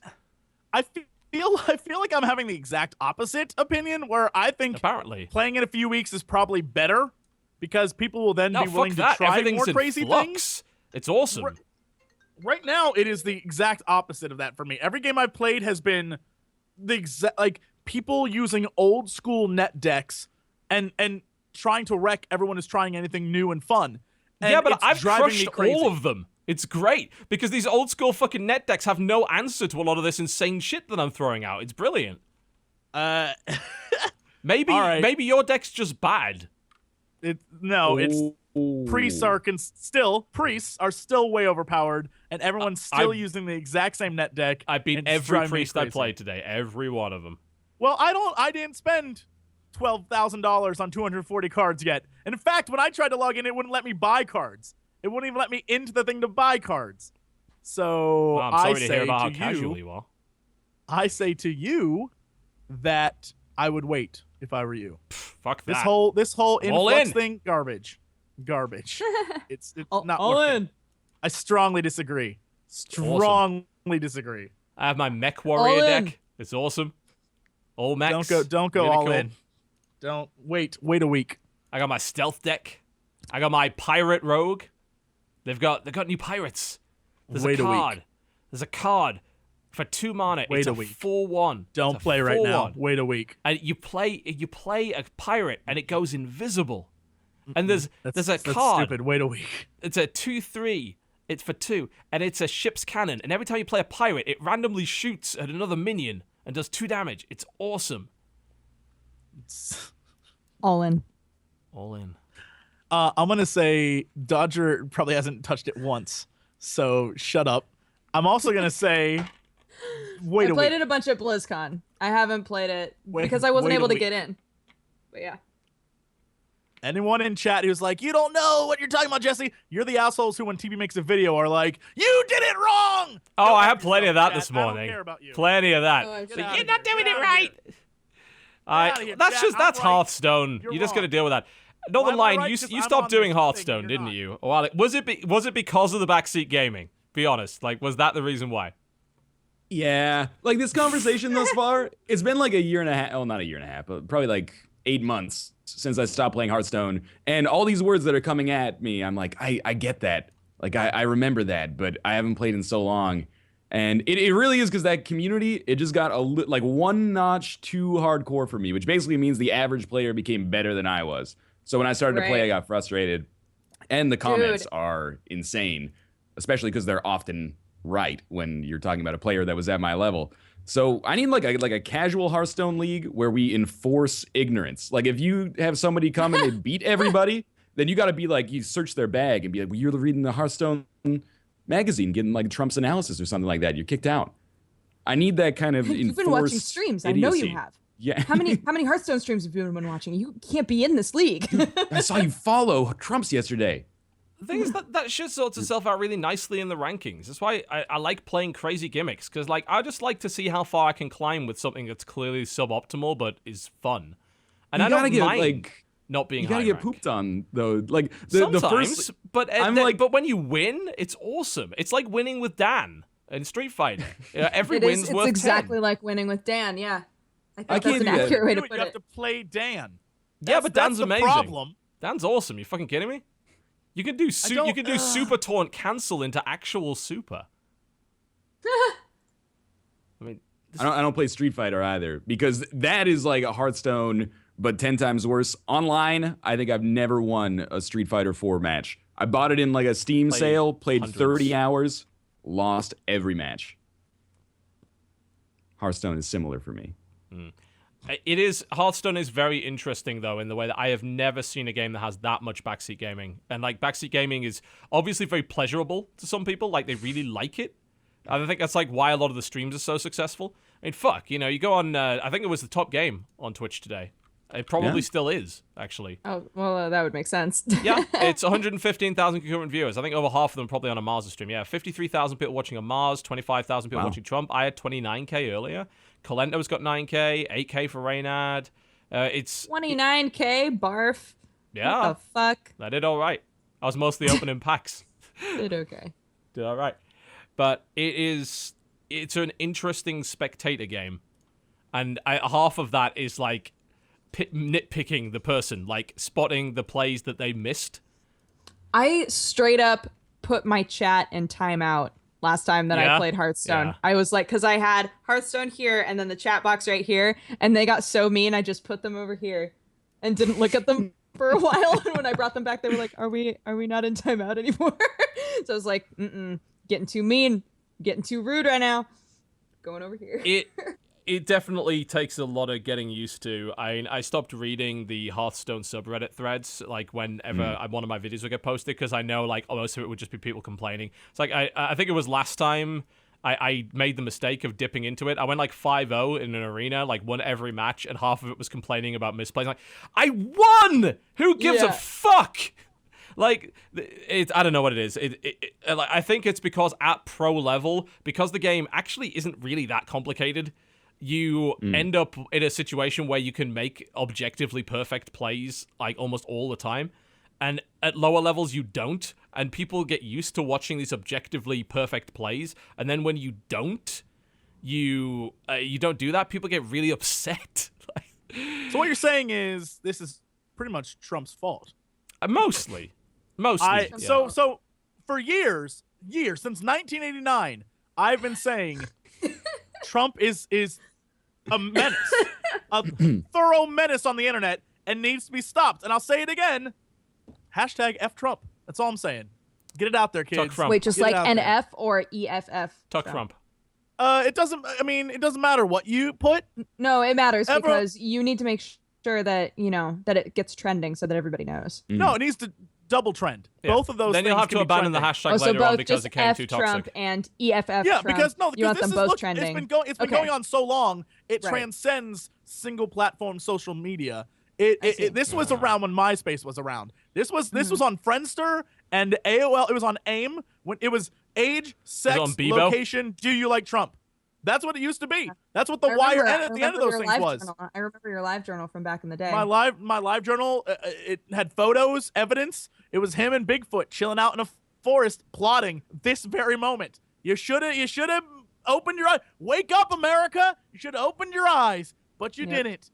And now you're all assholes. Trump made you an assholes. That's what We I'm- were all that's too what I'm busy saying. buying They made $60 singular chocolate people cakes. multiple Now assholes. we're buying $60 chocolate cakes. That's what we become. Thanks to Trump. I didn't want that cake, but he made me buy it. Why? Because he's controlling all your effing minds. F Trump. That's all I'm saying. F Trump. Hashtag Oh, F Trump my. and hashtag F Trump. Be sure to use both. Be sure to use both. I can't condone this harassment. I'm sorry. Can't do it. Yeah, Hearthstone is kind of great right now. So I'm happy to be playing it, but you gotta get over the fact that people are just so fucking picky and don't care because YouTube money, basically. No comment. I care. I don't. Because that son of a bitch Trump ruined everything for us. Asshole. Goddamn President Trump. Hashtag F Trump. Hashtag double F Trump. Double F Trump. What else has everyone been playing this week? Smash Have Bros. any of you guys Sorry. I have not played Smash Bros because my It's fun. boyfriend does nothing but play Smash Bros, and so I refuse. Fair. Oh, he's gone. Dang it. I was gonna hope to do one of those, but he wasn't there to appreciate it. Moving on. Nice. Great. Thank you. Good. So what Good. did you actually play, Dodger? Obviously not Smash Brothers. We've got that much. Not It's Smash good, though. Brothers. And that's what I hear. No, I played I've never heard anyone so bitter over a Nintendo property. Like, that's what I hear. I hear it's real great. I hear it's really good. There's a lot going on here. Yeah, wow. We have delved real deep into the Dodger home life. Nerves have been Hashtag F struck. Trump. So, I finally played Plague Inc. I had never played a game like that before, board game or otherwise. I had never played one of those games. It's like, you're a disease, killing everybody. It's great. And It's we great. It's so are the fun. cure. It's so much fun. I played Topico. it on the lowest difficulty first because I was like, well, I don't know how to play it, so I'm just gonna play it on the lowest difficulty. Annihilated everybody. Feeling really good about myself. Put it one difficulty higher, cannot beat it. I was just like, No, it's one of those games where each virus or type of disease has a way of executing it. And some of them, you have to be really, really sneaky. There's one, I don't remember which one it is, but the strategy of killing everyone on Earth is you have to infect everyone and then constantly downgrade your virus so no one detects it. And then at the very end, when everyone's infected, it's like the last person on Earth has your virus, but no one's dead, right? It's just in everyone. Then you unload all your special, like, eye explosions and, like, Symptoms. and it kills everyone like that, and that's the only way you can win.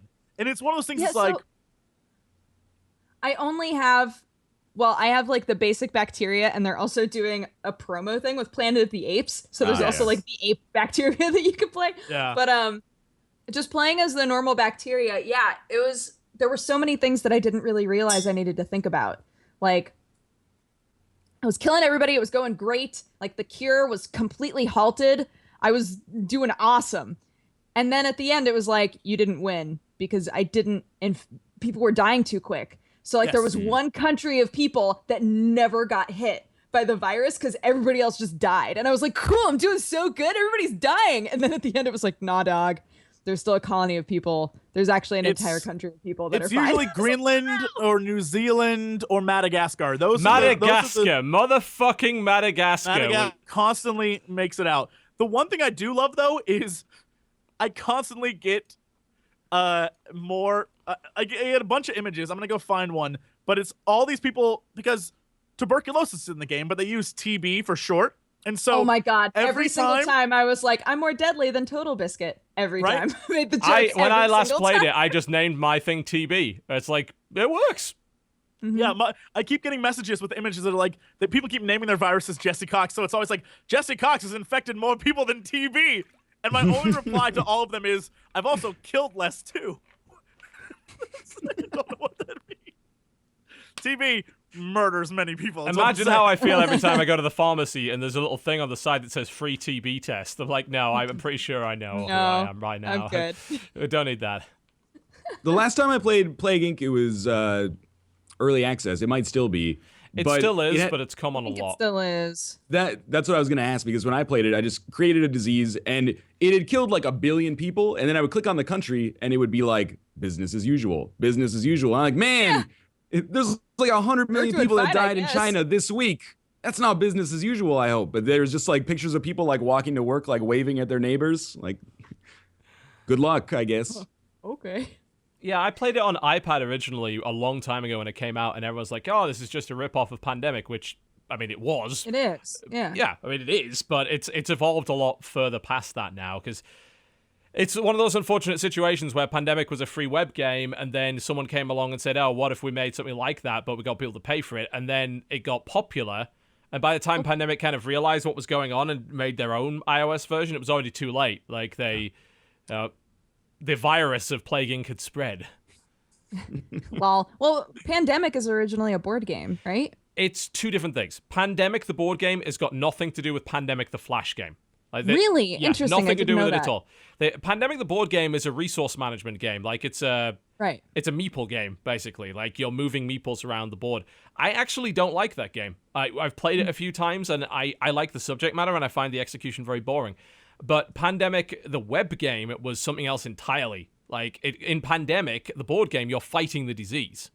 In the web game, you are the disease. It's completely different. Right. They just happen to share the same name. And then Plague Inc. basically stole most of the mechanics from the Pandemic web game, made an iOS paid app, and then evolved that. And by the time the Pandemic devs got their own app out, like, Plague Inc. had had loads of updates. It was very popular. It had basically stolen their thunder.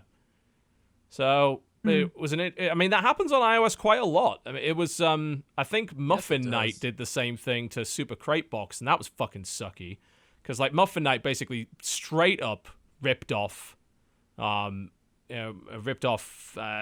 Crate Box. Super Crate Box. Yeah, and by the time I've they got only heard of Super Crate Box, though. I think that's because you're a PC gamer. Like, on PC, Super Crate Box did really well. But on iOS, where obviously they want to try and make some money from it, Muffin Night had already stolen all the mechanics and made a prettier game and released that. So by the time Muffin Night came out on PC, I was like, fuck Muffin Night! I had no intention of covering that thing. It's, it happened with Threes and 2048, which I think is a fucking crying shame, because Threes is infinitely better than 2048. But 2048 is easier and it's free and I can do the thing. Fucking pathetic. The other thing I didn't like about Plague Inc., and I think it's because it's kind of a carryover from iOS, is like the Plants vs. Zombies style, like clicking on the bubbles, to get that stuff. Yeah. I would like it better without that, but I did like what I played as kind of just like a sandbox where you can kill the entire world. Yeah, it's weird because it's almost like you're just kind of watching it happen. Like, you get to tweak your virus every once in a while, but there's there's not actually that much that you actively do in Plague Inc. Yeah. There's more now, but less. Certainly when I played it, it was a lot less interactive than it currently is. But still, it's a strategy game where there's like you're only really concerned about your overarching strategy and watching what happens. Really. Hey, I can get down with a strategy game where I just zoom in and out on countries on a map. But sometimes when I'm clicking bubbles and stuff like that, I'm like, I don't know. I'm interested to play it. It's been like a year since I played it, so I'm sure it's come a long way. At first, when I opened up the game, the resolution was awful. It was super fuzzy, and I was like, oh no, well, it is early access. I guess maybe this is just how it looks. But then I realized if I went into windowed mode, it looked better. For some reason, in full screen, it was like super fuzzy and had big black borders. And then when I went into windowed mode, it was like, here's the beautiful version that you're looking for. I was like, weird. What the heck? It's very weird. Very weird. But yeah, I think it has got to the point where Plague Inc. is like significantly better than Pandemic, and I can kind of appreciate that. It's still a weird situation where it's like, am I okay supporting these guys? Like, because they did nick it. Let's be honest, they nicked it, and iOS has got a lot of that. But simultaneously, they did make a lot of improvements, and they didn't sit on their laurels. They made new versions. They constantly updated content. It's a weird thing. They're working at it, right? Yeah. They're still investing in that game. So, all right. That's kind of how I felt about like Game Dev Tycoon when it came out, and I was like, well, there is like Game Dev Studio on iOS, but Game Dev Story, yeah. Oh, Game Dev Story, sorry, yeah. And it's I'm not like, really the same game though. Like thematically it is, but Game Dev Story, all the Kairosoft games are all exactly the same. All of them. I played like it was Dungeon Village Story or something like that, they all use exactly the same mechanics. They're cute. Okay. They're fun games, but Game Dev Tycoon did make some decent changes to the formula. Simultaneously, Game Dev Tycoon wasn't really that good. I mean, I played it, it's like, oh, I love the theme, and then I realized this game actually mechanically isn't very good at all. Like, there's a lot of trial and error. Apparently they fixed a lot of that now, but on release it was like, just guess, because I don't know what the fuck's gonna happen. Like, you have a couple of games that just don't do well for no apparent reason, and suddenly you're broke. I'm like, well, that's brilliant. I'm not gonna waste my time anymore.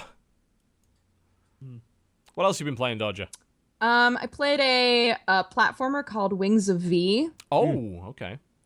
That game is fucking brutal. Okay, why? I played it on the easiest difficulty because everybody had said that game is so hard. It's really, really hard. And so I was like, okay, I love platformer games, but I'll try it on the lowest difficulty just to make sure that I'm not, pulling my hair out for no reason. It's hard. On even the lowest difficulty, it's hard because it doesn't, the difficulty levels only give you more save points. That's the only difference. So, well, actually, I think the bosses are a little bit skewed too. But like the jumping puzzles and all that, of course, is exactly the same. So you just get to save more often. This looks horrendous. It's so hard. Oh my God. I spent like an hour and a half on the first fucking boss. I was like, why is this so hard? But it's really fun. It's the sort of hardware I wanted to keep playing it. I've been playing it like a little bit every day. And it's just like, guys, like it kills me. It kills me inside. But I'm not touching this with a 10-foot pole. This looks horrendous. It looks exactly your style. It's like a super hard, tough as nails platformer. Yeah, I'm well known for my videos on those. It's your favorite genre of game, right? Obviously. That's what I hear. Game of the year, right here. If only it had roguelike elements. Oh yes, add a few of those in there, and get some open world. A few more fetch quests. I was surprised. I was surprised how hard it was, like from the get-go. It was pretty difficult, like from the onset for me. And looking back, I think on things that I had a lot of difficulty with, and logically they're easy. Right? That's what's so frustrating about platformers is you're like, I understand how this is supposed to work. I know what I'm supposed to do. But you just do it over and over and over again. You keep fucking up. So that's the experience of this game. You play a little cute. Well, your TV's probably shown gameplay. But you're a little angel girl and your stupid dumbass friend takes you down to where a horrible demon is, and you guys are like ha ha ha ha ha, throwing rocks at it, and you set it free by accident, and then you destroy like your whole hometown of angels. You're like, okay, well, I guess I gotta defeat the demons now. Lol. It's very weird. So apparently it's by the I Want to Be the Boshi developer, Solgren, I believe. Yeah. Ugh. Well, nope. Not going anywhere near that. Absolutely not. It's hard. It's a hard game. Really fun though. Really, really fun hard. And I'm not even that far because it takes me fucking forever to even progress in that game. So there you go. I would recommend that if you really like platformers. The love sim that I play on my channel, Dandelion, the people who make Dandelion have another game coming out that's already like been greenlit for Steam that's called Nameless, and I'm sensing a theme with their games, guys, because Dandelion is about a girl who wakes up and finds a bunch of small animals in her house, and she's like, oh my gosh, what should I do with them? And she winds up keeping them, and then they all turn into hot men, right?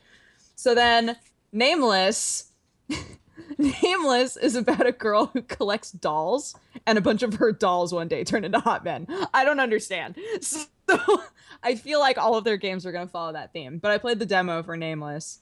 The art style is like just skewed, like just different enough where it feels the atmosphere of the game is very different from Dandelion. But I don't know. The character types seem pretty similar.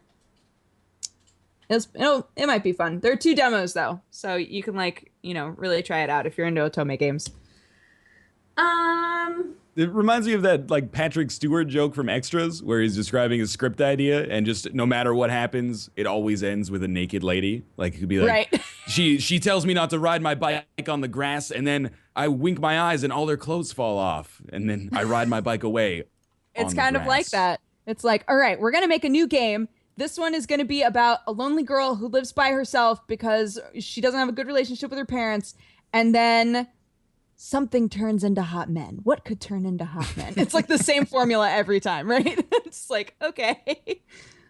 They're all Korean games. The voice acting's great, but, I turn that off so that I can do real dumb voices. So blown off in the wind. That sounds really great. I can tell. You seem like you'd be really into it. You should probably try it. Yeah. Yeah. Everybody tweet at TotalBiscuit saying you want him to play the Nameless demo. Hashtag F Trump. Don't. Don't, please. Well, at least you've given me a good set of filters to filter that shit Please out don't. with. It should be easy enough. Oh, God. Yes. Anyone else played anything else this week? Yes, I did. What did you? 2 games of note. Saturday I played on the GOG Twitch channel. I played Freedom Planet. Freedom Planet, yes. Far too long than I was only supposed to do it for a little while, and I played it way too long. Look, I really enjoyed that game. If you like callbacks to old Genesis Sonic, that's pretty much what it is. It's fantastic. Kinda. I had a lot of fun with it. It's like a weird Sonic game, right? Yeah. Ish. Except it's With like voice acting and shit in it. Yes. The voice acting is here's the thing. It's a lot of people that I know, which is really crazy to hear their voices. Way back when, year 2000-ish, a lot of us amateur voice acting people had like a forum, and it's all those people, which is crazy. So yeah, it's actually a lot of fun, and I would say try it if that's your thing. I mean, I haven't played a Sonic game in years, and I had a blast. So I would say check that out. Also, this past week, I had a chance to play Total War Arena. I don't think I can say anything, but I'm going to just say that imagine a world in which if you play Total War games, you spend all this time making an army and sending them to the battle, and you're really like, oh, I don't want to use this, and I don't want to do this, and I don't. Get rid of all the creation parts, and just imagine a world in which you are playing the battles without having to worry about recreating armies afterwards. It's a ton of fun. It's a lot of fun. I was like, yeah, no, this is something that I think I can convince TB to play with me. It's one of those games that's very tactical, and at the same time, you're just like, F it. Let's see what happens when I send an army over a cliff to jump down on dudes like in 300. It's pretty great. It's pretty great. So I had a lot of fun with that, but I can't really say much more than that. So I won't. When it comes out, that'll be a thing. Without the creation part of it, it's kind of pointless because you don't feel like you're really like invested in anything that happens. Well, and that's for me. That's what I like the most because the investment is it's a lot of people. I'm not sure I can say numbers. It's a great number of people versus a great number of people, each controlling a number of regiments, and it's insane. It's really, really cool. And I like that you didn't have the investment because that investment makes me fearful to try new things. And this was like, F it, let's see what we can do. Let's create some crazy stuff. And the battles were epic. So it really spoke to me. Which it saved me the time of having to level up armies and stuff. So I had a lot of fun. But yeah, those two. I'd look out for that in the future. And Freedom Planet now, you can get on GOG. It's on sale for like something ridiculous % off because they have a winter sale. I'm going to promote them right now because screw it. Go to GOG.com. There you go. Done. That just happened in your life. Never Alone. I played Never Alone. I heard TB not a fan of Never Alone. Don't like it. Really? What don't you like about it? It's not a very good video game. It's got really nice visuals. I love the idea that they're using real cultural inspirations from an area that doesn't really get covered all that much. And the game is uninspired and kind of buggy and not particularly great. That's the main problem I've got with it. It's just not particularly elegant in its design. There are difficulty spikes all over the place. The way that the AI controls your companion means a lot of instant death scenarios occur. And unfortunately, I feel the way that they conveyed the cultural aspects might as well not even be part of the game. Like, they gave you a bunch of videos to watch. It's like, well, I mean, that might as well be the extras on a DVD. You know, this is not the strength of video games. The strength of video games is the ability to communicate ideas through doing. You know, don't tell me about it. Show it to me. Let me experience it. And it doesn't. So that was a disappointment for me. I was hoping for a lot more. Well, he gave you an in-depth answer, Jesse. You can't say he didn't. I mean, I can't argue. Matt, it's almost like I critique video games for a living or something. Jesus. Yeah, I'm not gonna. I happen to disagree, but that's not, whatever. I'm not a reviewer. I'm just a guy who plays games that I like. So shit. What the hell do I know? People come to me, they're like, "What did you think of this game?" Like, what does it matter what I thought of it? If I had fun, great. If not, go to people who do it for a living. That's why some people win awards and other people are me. There's the difference, internet. You know what I found interesting is that and I don't want to blow on that horn too much, but the way that they did that you're a winner of an award. A winner of a game award. That you won an award. Yeah. You know, I actually felt really bad for like the goddamn Valiant Hearts devs basically got the award shoved in their face at the side of the stage, and mine was on the main stage. Like, no, you guys should be up there. Come on, you made a great video game. I just made videos on the internet. It's not really the same. But it has to do with eyes and them wanting people to see. Yeah, I guess you so. Got it. Yeah, I mean that's all it's about. It's marketing at the end of the day, which is sad. Yeah, but what I found amusing was you're a marketing tool now, TB. So enjoy. I think it was three of the five. Like the contrast between the two, like me and Jeff Gerstmann's videos and everyone else's was like, let's play. Jeff Gerstmann playing a DS on a roller coaster, and me talking about Shadow of Mordor. I was like, there is a difference between what we do here, I think. And it was interesting, to say the least. But yeah, I mean, it was cool to win. It's cool to win. Apparently, Boogie ran off with the envelope. Of course. He has it at home. He brought it home because apparently someone believed that like he'd faked it, and he's like, no, here it is. It's got a name in it or some shit. It's like, yes, Boogie deliberately said the wrong name on stage and clearly co-opted the entire event. That's what happened, internet. All right. Everyone just went along with it. Yeah. It definitely was not on a teleprompter. We didn't have the heart to tell him. Oh, my. I played something else this week that I forgot to mention.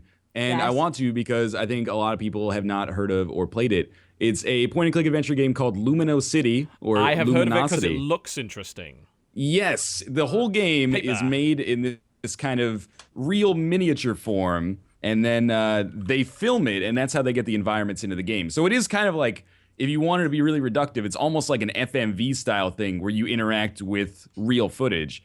But it's really cool, and unlike most point-and-click adventure games, the puzzles aren't like social engineering or like really absurd. Instead, they give you like a machine to tinker with, and they're like, this machine's broken, like fiddle around with it and figure out how it works, like by putting gears onto posts and stuff like that, or learning how to develop films. It's good. It's expensive, but it's really charming, and I've been having a lot of fun with it so far. It's $20, I think, 22 Canadian, as far as I can tell. I can't find anything but a Pokemon City. Clearly, I'm typing it in wrong. All right, it's Lumino City. It's a sequel or a pseudo-sequel to this game that came out in 2011 called Loom, not to be confused with the LucasArts point-and-click adventure game Loom, but it is a point-and-click adventure game. Oh, here we go. Lumino City. Yeah, point-and-click puzzle game.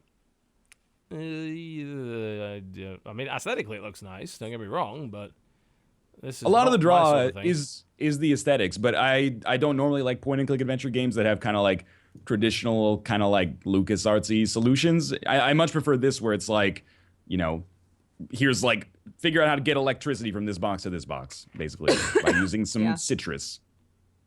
Here are a bunch of mirrors and a light source. Turn on the machine. It does do that. Yeah. It's very cute. Yeah. That's. All I mean, right. it's cute. I don't know the gameplay. I haven't. I'll check it out. Yeah, definitely not my sort of style, I'll tell you that for a fact. But I can Is it- definitely see why people Is would it a like it. story-driven point-and-click game, or is it just move from one objective to the next? That will determine whether I care. It is story-driven, but there's not like a lot of characters and dialogue and stuff like that. It's more minimalistic, but you have a quest. I wouldn't say it's focused on the story. It's more focused on the puzzles. All right. All right. All right, I tried. That's okay. No, I'll play it. I like it. I'm totally into that shit. I'm just joining in on the cat sounds that everybody else is making. Oh, I played Rollers of the Realm. Oh, Again? yes, the pinball game. Is that any good? I loved it. A lot of people in chat were mad because it's more RPG stuff and not necessarily like the things it has you do are not like pinball-y things. You're using the pinballs in ways that progress an RPG story. And so you're moving the ball and like having it move through a maze and opening and closing gates that are like the little lever thingies. I don't know what the hell they're called. But so you're doing all sorts of different things, but you're not actually playing pinball. So a lot of people were mad about that. I liked it. I thought it was a lot of fun, but it's definitely designed for a keyboard. It said you could use the controller, so I got my controller. I was like, this will be easy. Half the buttons weren't even on the controller. I was like, how do I use my dog? Because you get like power-ups, and the rogue girl gets a dog. I pressed every damn button on my controller. Did not. I guess I had to map it or something. Did not work, and it was just a space bar. So I was using controller plus space to make all the specials activate.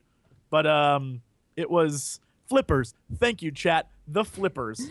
Like the hell I would know what those are called. And so I would use the flippers to move the ball around, and you got different balls. So you had the rogue character, which is literally Hannah from the Yogscast. It is exactly her. And then you have a drunk knight, who's basically Lewis from the Yogscast, and then a dog, which is Simon's from... Like, I swear to God, it's Yogscast in the Middle Ages, and you play as pinball characters. And each character's a ball, and each character has different stats. So the knight is a big metal ball that can burst through stuff, and the rogue is a little tiny ball, and the mage, whenever she bounces around and does stuff, she gains mana, and you can cast spell. It's cool. It's a cool concept. I don't know if it's everyone's cup of tea. I guess you have to really love pinball in order to... I kind of do. Like, I like pinball. I like pinball, yeah. So if I this think is your that- thing, you will love it. I had a blast, and it was a lot of fun, but it's one of those games that I don't know everyone would love, but I loved it, so there you go. I'll play that. It's 25% off right now. And it wasn't that expensive to begin with, if I recall correctly. No, it's $7.50 if you're in America. So pinball is what you guys all agree on, but this lovingly handcrafted paper craft miniature point-and-click adventure game just oozing with charm is just Look, pinball's I fucking said good. I'd play it. I love pinball too, okay? I can't, that's Who the doesn't worst love part is I pinball? can't stay mad at you. Yeah. Plus, Yes. it's like you're leveling characters, you're buying equipment, you're doing all like it's an RPG. It's but pinball with RPG. Pinball. I bet your I'll cute, play charming it. little characters don't have levels. They don't. Equipment. They have a five item inventory. Not even got any That's it. stat points on him. Can't even level up that little cute guy in his cute house. I don't know. I mean, stuff like the fact of the matter is, stuff like Luminosity is just it's more niche. Some people just don't like it. I don't like Yeah. the way that those games are designed. Like I can appreciate it from an aesthetic point of view, but I don't want to play it. Simple as that, really. I don't want to sit around fixing gears. I don't care about that stuff. If you're more niche than pinball, you got a problem with your design. There ain't nothing fucking niche about pinball, man. The pinball revival, thanks to fucking iOS devices, huge. Like Zen Pinball, massively successful. Pinball Arcade, massively successful. I own a bunch of pinball tables on both of those, and they're fucking great. The Star Wars pinball sets that you can get are incredible. The Deadpool pinball thing, they've gone completely off the rails with the crazy stuff they can do, and it's awesome. It's really fun. The And you things can- I would do to find an old, like, physical Indiana Jones and the Last Crusade pinball machine. I used to play that all the time when I was younger. I would just dump money into it. Not because I was good, because I liked all the crazy, insane shit that happened in the game. Man, pinball. Man. Well, I mean, real pinball tables are works of art. Like, they are mechanical works of art. They're so complex. Yeah. It's incredible what they were able to do.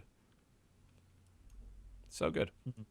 And it's just it's a game of skill at the end of the day. You know, it's a simple skill game, and it's very easy to appreciate, I think. Well, this takes the skill to, like, that next level. There's keys you have to find on the map and treasures you have to unlock. You have to angle it at certain degrees in order to get them. And so it's a lot of trial and error and practice, which is fun to play, probably not the best thing to watch, because you're sitting there trying to figure it out, and chat is like, we already know exactly where it needs to go. You are doing it completely. It's very, like, backseat gamery. So it was one of those, like... Backseat Gotcha. gaming All right. pinball. It's as if we could stoop any lower. Yes. So I was like, well, I'm going to play this not in a video anymore. Thanks. Yeah, it's like, I don't like you anymore. Go away. I'm going to take my game and go home, guys. Bye. I have felt that way about several games, I gotta say. It's just nicer just to do it without judgment. I want to play video Agreed. games. Just let me. That about it for games we've been anything playing else? this week? Yeah, I don't know. I'm looking. I don't see anything. Yeah, I'm looking too. I don't think there's anything else really. I mean, just yeah. I The old watched standard. a movie Yes. or a documentary. Go on. Uh-huh. Yes. I watched a wonderful, wonderful thing indeed. Krendor absolutely loves this movie, and it's called Jiro Dreams of Sushi. 2011 documentary about Jiro Dreams of Sushi. Yeah. This, by the way, has 99% rating on Rotten Tomatoes. It is one of the highest rated movies of all time, according to Rotten Tomatoes. It's a documentary about a man who makes sushi. He's like 85. He has a tiny restaurant. It's a 3-star Michelin restaurant in Japan. It's got 10 seats, and he makes very simple sushi. And it's beautifully shot. It's inspiring. It's compelling to watch. I watched it start to finish.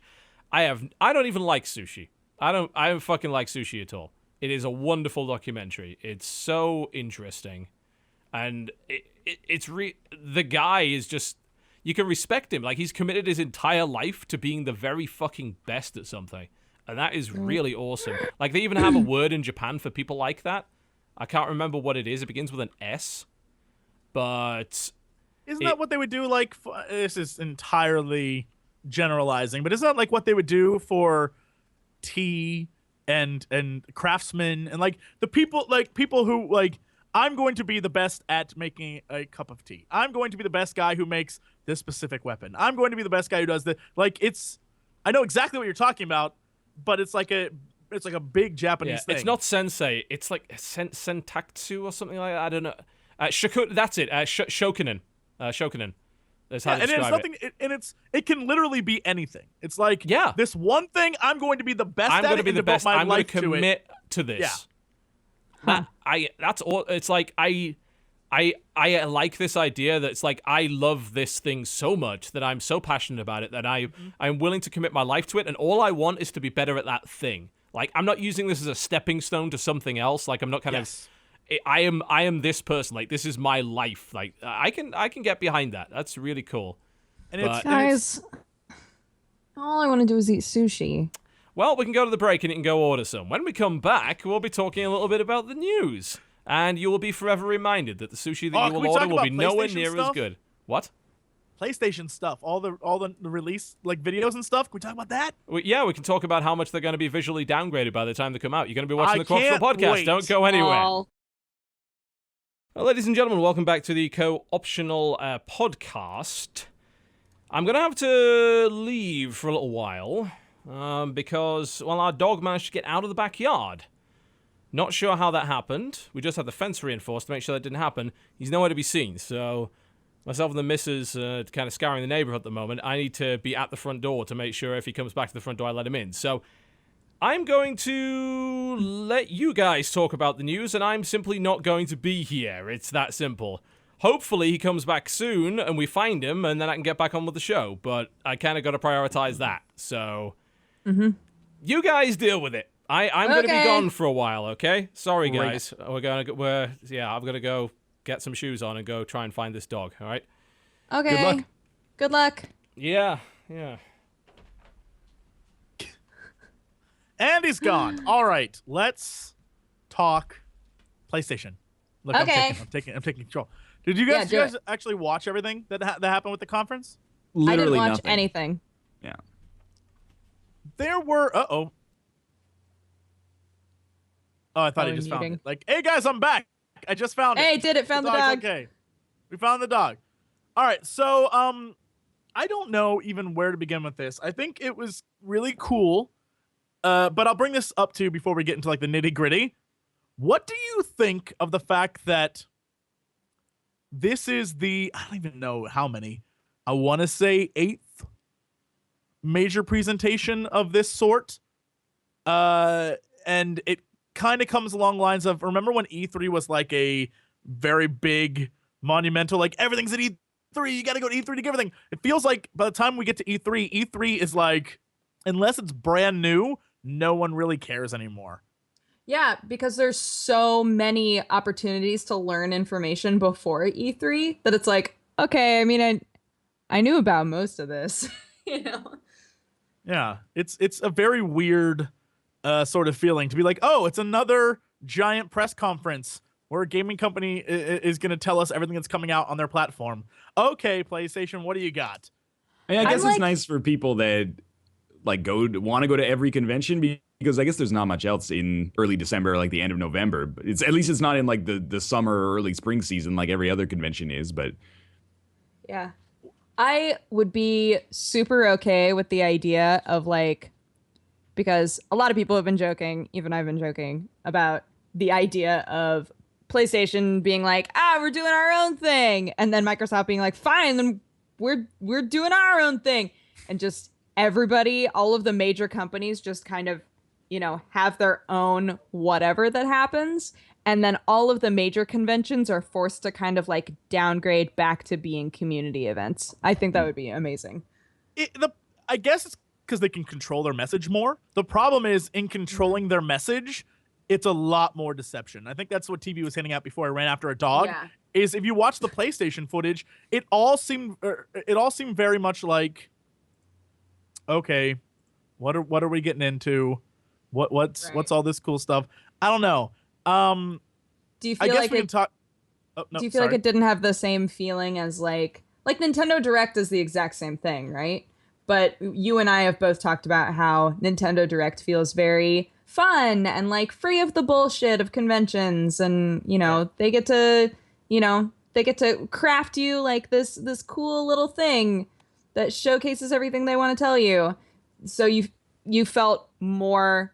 You didn't feel that way about PlayStation Experience. I mean, I honestly wanted to be there. I had an in, but I just couldn't do it because this weekend I was busy. But I really wish I could have gone, because I would have liked to seen the award show. I would have liked to gone to all of that. I would have liked to seen what PlayStation had, because I hear there was a lot of cool stuff you get your hands on, and that's sort of like, what's the hell's the point of being on a podcast like this if you can't be like, guess what I played, guys? Right? Yeah. I don't know. I think it's interesting to see what they came out with. I do love that chat right now is saying, talk about Square Enix. And oh guys, I will. If you aren't aware, Square Enix,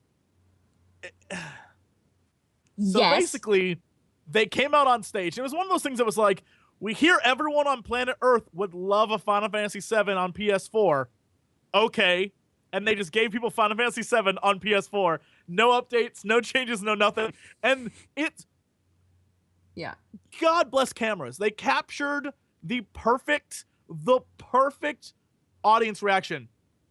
Dude comes out, dude gives a presentation on Final Fantasy VII. The audience is like, and then it's old school Final Fantasy VII trailer. It's like, we'll give you the PC one, but on PlayStation 4.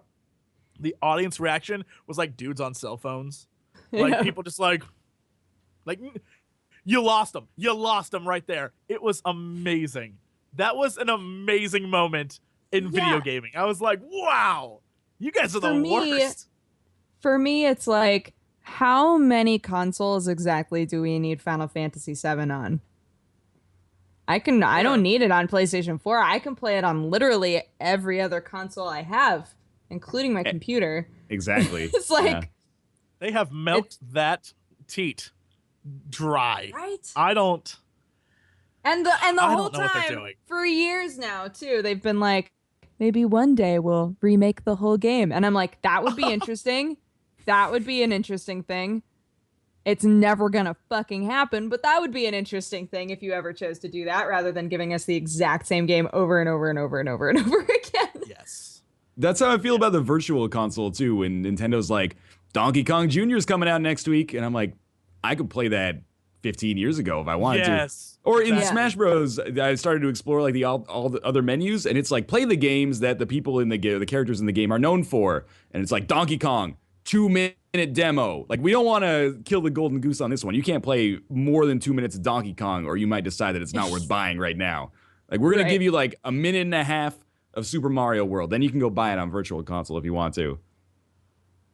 Speaking of Nintendo, did you see the Zelda little footage thing they did? I did see that. Yeah. Can I ask a fundamental question? Is there footage out there that exists of just the game? Like, without the people sitting next to it. As much as I love two dudes talking with a little tiny ass screen of Zelda in the background, is there that's why I don't put my picture in the corner of videos I make. I want to watch it. I don't want to watch me. I don't want to watch those guys. I want to watch the game. You get none of that. And then they're like, look, you can see the map. And they scroll it out a little bit and a little bit more. And you can tell there's obviously a ton more. And they're like, let's go back to looking at us looking at a screen. It's like, no, no, what are you doing? I care about this. Stop. Yeah. I don't know why they did that. There apparently is full screen footage. I have yet to see it. I'll scour the internet later, but that's aggravating. Did it look cool? Did you think it was like the Zelda you always wanted? Ew. I've only played like maybe 4 of the Zelda games, so whenever it comes out and they come out with like promo footage for it, I'm like, looks like Zelda. I like Zelda. I'll probably play it when it comes out. That's about where I got to it. It was kind of like, guess what? You got a horse. I was like, yeah. I could guess. Yeah. I'm being told that the video of the Zelda is recropped. It's like people just taking that corner and blowing it up. Oh, boo. Please tell me that's not the case. I don't want to watch that. So yeah, that was interesting. I was kind of cool about that. Getting back to PlayStation though, some things I wrote down some notes here because I was watching it as it was going on live, and I wrote down some notes. Go on. The thing I wrote down that I just did Nathan Drake look weird to anyone in the trailer? and this I think is an interesting. I don't know why. This is Jesse Cox written at the moment. Is he supposed to look like he's not only aged but taken a ton of drugs? Like he's like when you look at Stallone when he was younger and then Stallone now, and you're like, damn, what happened to him? Same thing with Nathan Drake. That's the note I wrote.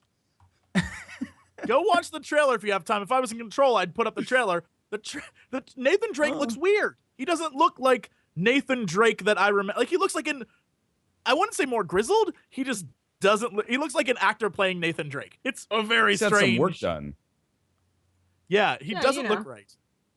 And then they're like, here's his older brother, and it's like, hey, I'm your older brother. He looks like just. It looked very weird. It didn't feel right. It didn't. Usually when I see an Uncharted trailer, I'm like, yeah. This was like, okay, well, that was interesting. It was a very weird thing. So he's back. We have dog. Oh, fuck me. Hi. Yeah? Right, so he didn't escape through the fence, because that would be crazy, because, I mean, we put in the invisible dog fence, right? To augment our current existing fence, because apparently that wasn't enough to keep him in. As he found a place in the fence that he could jump. So we had this invisible dog fence, and he wears this collar that, warns him if he's too close to it. Works pretty well.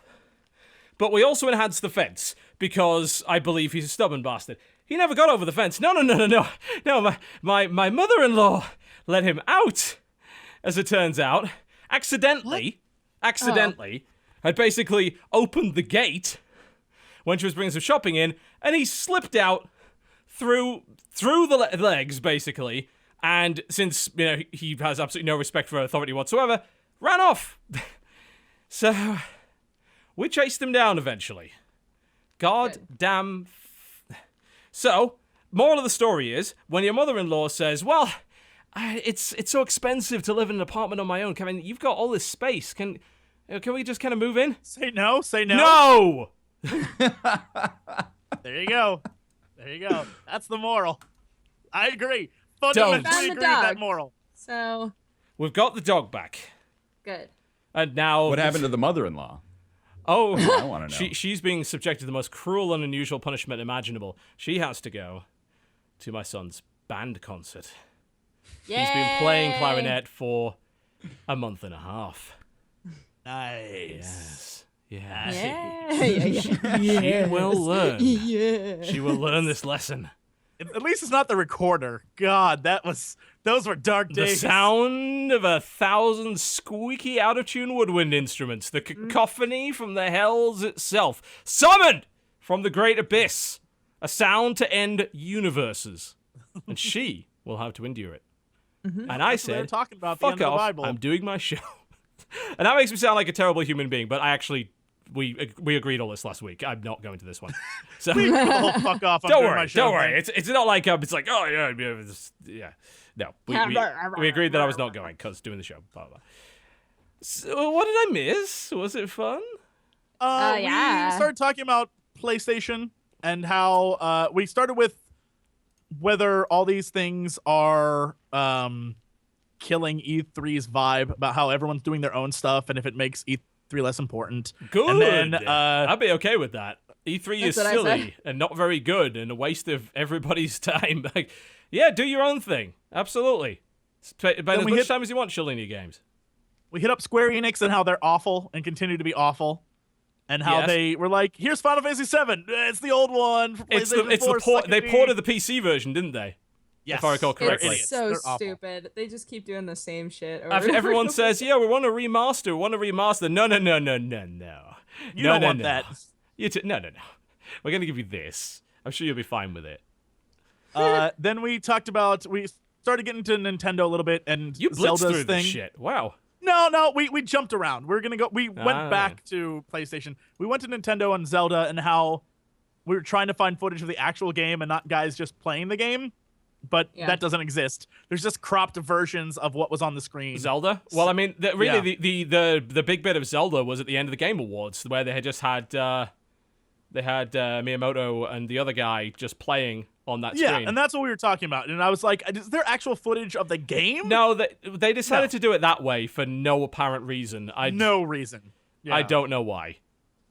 And then we moved back to PlayStation, and I brought up that I had written down notes during the conference stuff, and I was really mind blown about Nathan Drake and how Nathan Drake in Uncharted doesn't look. He looks like the difference between Stallone when he was younger and Stallone now, and how they look like two totally different people.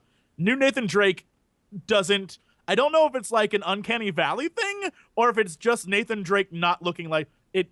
Yeah, I don't. It's very weird, and so I'm not a fan of new Nathan Drake. And the next thing I was going to talk about was The Order. They keep trying to sell me on this game, and every time I see footage, I'm like, this is the brownest game that ever existed. Right? It's continually brown. But my cinematic vision! We got our black bars because it's more cinematic, not because it's 25% less pixels to render. Oh, no. It's cinematic vision. 60 FPS would ruin the aesthetic and the feel of this game, so we feel 30. You know, a frame rate better suited to 1992 would be more suitable for our wonderful artistic vision. It's a fucking cover shooter with QTEs.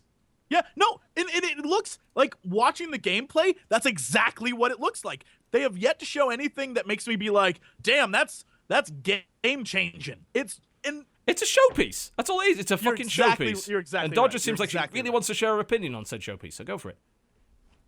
All I was going to say was, whenever somebody's like, no, we're doing it at 30 FPS because we want it to feel more cinematic, I'm like, yeah, but aren't most videos and movies shot in 24? Yep.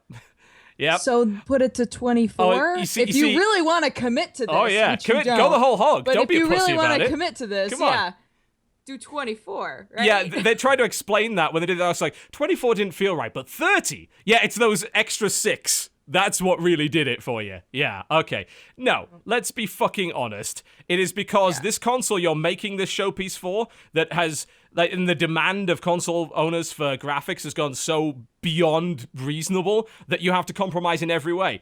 I mean, come on, this is a game that has, like I said, it's rendered at a lower resolution. It has black bars on the top, so it has to render 25% less pixels. Like, how far does that go? It's like, yeah, we're gonna keep making those bars bigger. It reminds me of the videos in like the Sega CD and 32X era, where they're a tiny little fucking resolution. Come on, it's a very weird because the trailer starts with like you sort of feel like, oh well, this time it's not gonna be at night. Like the other ones were at night, and this one you have lights and you get to see the world and you're inside and it's lit up and it's still brownish. Like everything's brown. The cake on the damn counter is brown. It's like, what is happening in this world?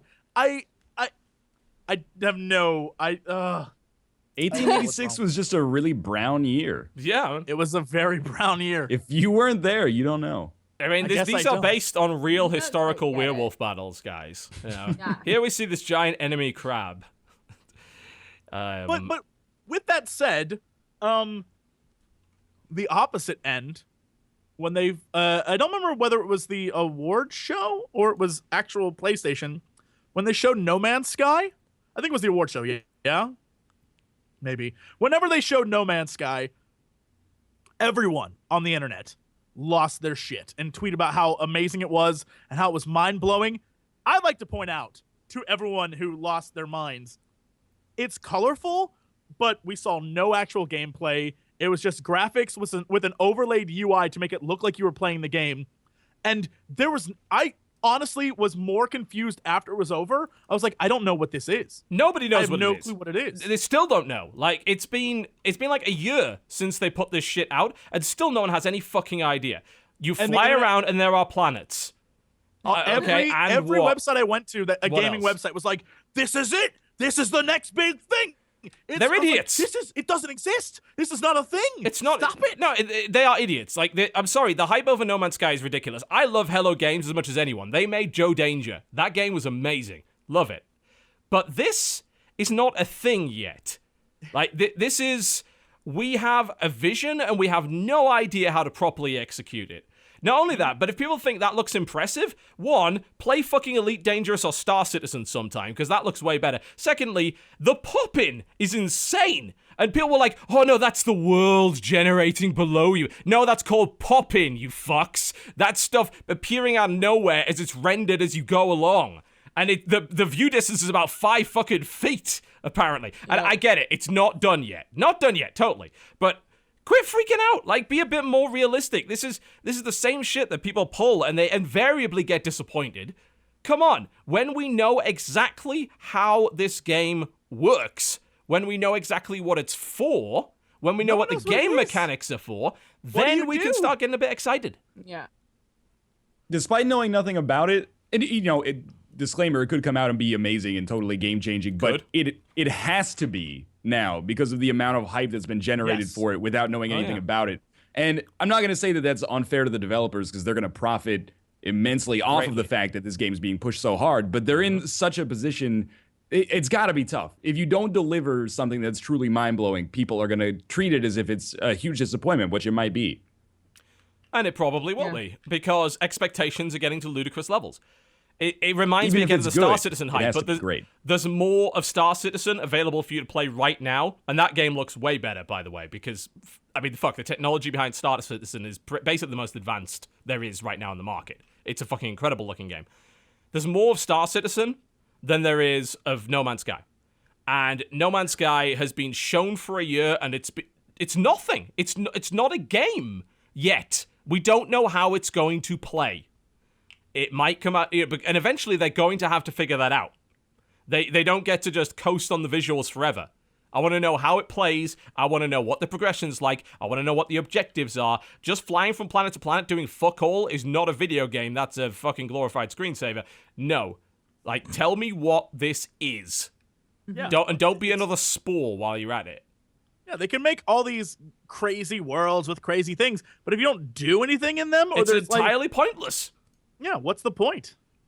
Yeah. It's like you were talking about earlier about Dragon Age being wide but shallow, and like how open world games can sometimes sacrifice that amount of depth. No Man's Sky is like, the concept seems like it's just the widest that it could possibly be, so I worry that it's going to be a little bit like Starbound was received, where it was like, you can go to other planets, but why would you want to? Why? Yeah. Yeah, and people pointing out, but this is the wiki. I have read the wiki. I know. You realize who you're talking to here, right? I have read that fucking wiki. I have watched every interview. They still don't know how to implement this stuff. I want specifics. And there is none of that. There isn't. It's like, oh, well, there'll be different factions. To do what? You know, how's the combat system going to work? I assume there is a combat system. How is travel going to work? How will procedural generation actually work? And what will it be able to generate? What will I be able to craft? How will the crafting system actually work? What's the end goal? And that information is extremely vague. Extremely vague. It's like, there'll be a compelling reason to go to the center of the galaxy. Like, what? You know? I mean, is this Spore again? Because there was a compelling reason to go to the center of the galaxy there, too. I work with specifics. Like, you know, so should everybody else. Judging by where they're at and what visually they have compared to what gameplay they have, that game, if it's good and is an actual game, that's still like 2 years out. There's no way that's coming out in 2015. If it did, it's a walking simulator, because there's no way. And 2016, if that's the way it's going to look in 2016, it's a non-game. Like, I don't know what they're doing with this. It's just visually something that they bring out every convention, conference. For people to hum horror over. It's like, ooh, look what we're doing. It's amazing. Red. And the UI, it's got that nice, clear Destiny-style UI on it with a nice font choice and good kerning. And like, yeah, let me, when they actually show gameplay, let me know. I'm like looking at my own chat, which I've got on the other side, and people are like, man, they're being really negative about this game. And I understand where you're coming from with that, but there's been an environment created where like it's impossible to be positive because the status quo of coverage on it right now is that this is going to change gaming. It's impossible to be cautiously optimistic about it because the optimism, it can't go any higher, basically. It's unrealistic. I mean, how... That's my philosophy. Come on, how this is 2014 and people are still getting hyped about video games? Are you out of your minds? This has been one of the worst years for Horrible broken year. promises. I mean, Jesus, most of them are coming from Ubisoft, but I mean, look at this is the same shit people said about Watch Dogs when that was first unveiled. This is going to change gaming. This is revolutionary. Comes out, it's another open world fucking shooter with a boring goddamn character. That's what this is what games end up being. Here's a wonderful way to experience video games, right? And you might think, oh, well, you're a killjoy. No. Like, I pursue real joy. And the way you get that is you don't get hyped about this shit. This is genuine joy and passion, right? Real joy. Right. Real joy. Not your Not a fake, killjoy, a real joy. yeah, not your fake marketing hype joy. Not your downscaled, downgraded 2012 E3 trailer kind of joy. No. The real joy of actually discovering that a game doesn't fucking suck and not having any expectations going into it and being able to experience it on your own terms without anyone else having told you kind of what you're supposed to think about the game. That's a wonderful feeling. Destiny. And I would recommend it to everybody. Absolutely everybody. Now, don't I believe recommend hype. real joy to all of you. Real joy. Yeah. Real joy this Real Christmas. joy. Stop watching trailers. Stop getting hyped about video games that you don't know anything about. When a game comes out, play it. See if it's any good. Maybe it will be. And then maybe you'll experience the real joy. Ask your doctor if real joy is right for Right you. for you. Side effects may include impotence. Nausea, vomiting, extreme sleeping. I think Shovel Knight is real joy. You know? The Binding of Isaac Rebirth is Yeah. real joy. Yeah. And real joy is different for all of us. Oh, damn. You can pre-order Real Joy Oh. for $59.99 and Yes. Oh god, No. it's taking a turn. No. Everything is corrupted by the AAA games industry, including Real Joy. I'm sorry. We're done. Including real joy. Real joy isn't real either. Yeah, we need to change the hashtag. It's been co-opted. Okay. Well, and I think to Northernlion's chat, it's not us that it's not us that are awful people. It's that we have just been We've beaten been down around for so long much. enough. Yeah. Beaten down Yeah. so much for so long, especially this year. A lot of stuff came out this year, and I honestly feel like it's because of the new consoles. Like, a lot of people had a lot of expectations and a lot of hype that was like, oh yeah, no, this is going to be a great year for games. A lot of new stuff, a lot of cool things. It's been really kind of lame. The best games, again, I would say 2 years in a row, indie games. Indie games came out and destroyed. I think I said this last December on this podcast. Indie games killed it this year, and AAA titles kind of sucked. I mean, there's been plenty of good AAA games. It's just not it's not the biggest hyped ones. Like, I would maintain Wolfenstein is incredible. There's some real Yes, joy. agreed. Like, I go into Wolfenstein with no expectations because the only thing I'd played of Wolfenstein was that shitty demo that they showed me at PAX, and I wasn't impressed. Get into that game's fucking awesome. Play through the whole thing. That was great. But the hype wasn't there. The No, there response wasn't insane. Like, it's a weird sort of like kind of passed over game, which is sad because you're right. I loved it. I thought it was a great game. one of the best of the year. Yeah, but whatever. Totally. Yeah. All right, what else we got on the news front? We don't have much, do we? It really is. It really is. You want to can talk dive about into the GTA 5 thing? Or do you want to avoid that? Oh, what about GTA 5? What did I miss? Oh, you missed that? No, what did Dodger I miss? knows, right? Is in Oh. GTA 5? All I know about GTA 5 is you Oh, can play the first person. Australian? Yeah, I was going to say, you covered it Strip on Daily clubs. Bite, didn't you? Um, Or did you? She I just don't think I shows did. up. She doesn't No. know what she just reads a Well- teleprompter. like I don't know that anything is different from before, is it? No, like not Australia really. still won't let GTA 5 in the country, right? No, no. That's No. no. It's a different thing. No, different thing. I mean, basically, previously they wouldn't, but I mean, the R18 Right. rating has been in place since the start of the year over there, so they've allowed that kind of stuff. But now the recent controversy is that GTA 5 was removed from sale at Target Australia and Kmart's after a petition from 3 alleged sex workers that basically claimed this thing was misogynistic and promoted violence against women. And they went after Target because I believe the CEO of Target is part of a group called White Ribbon, who was pledged to kind of speak out against violence against women in Australia. And as a Gotcha. result, there was kind of a soft target for them. You see what I did? Soft target. Yeah, and it Does also Australia have a sex work industry? Well, I mean, if I recall correctly, brothels are legalized in Australia, right? I'm pretty sure street sex work isn't, but brothels are regulated. PAX Australia, eh? The only way he can get laid. Go to Australia and get paid. They don't know me there. They don't know me there, TV. And they don't care to. Fresh territory. I'm not gonna lie. When you said she was part of a group called White Ribbon, I thought that you were going to say White Women, and I was like, "There's just a group called for White Women there." Jesus. Yes, so apparently, I'm being told that I am correct that there are brothels are legal in some Australian states apparently. I didn't even know there were states in Interesting. Australia. Yeah. Oh, Jesse.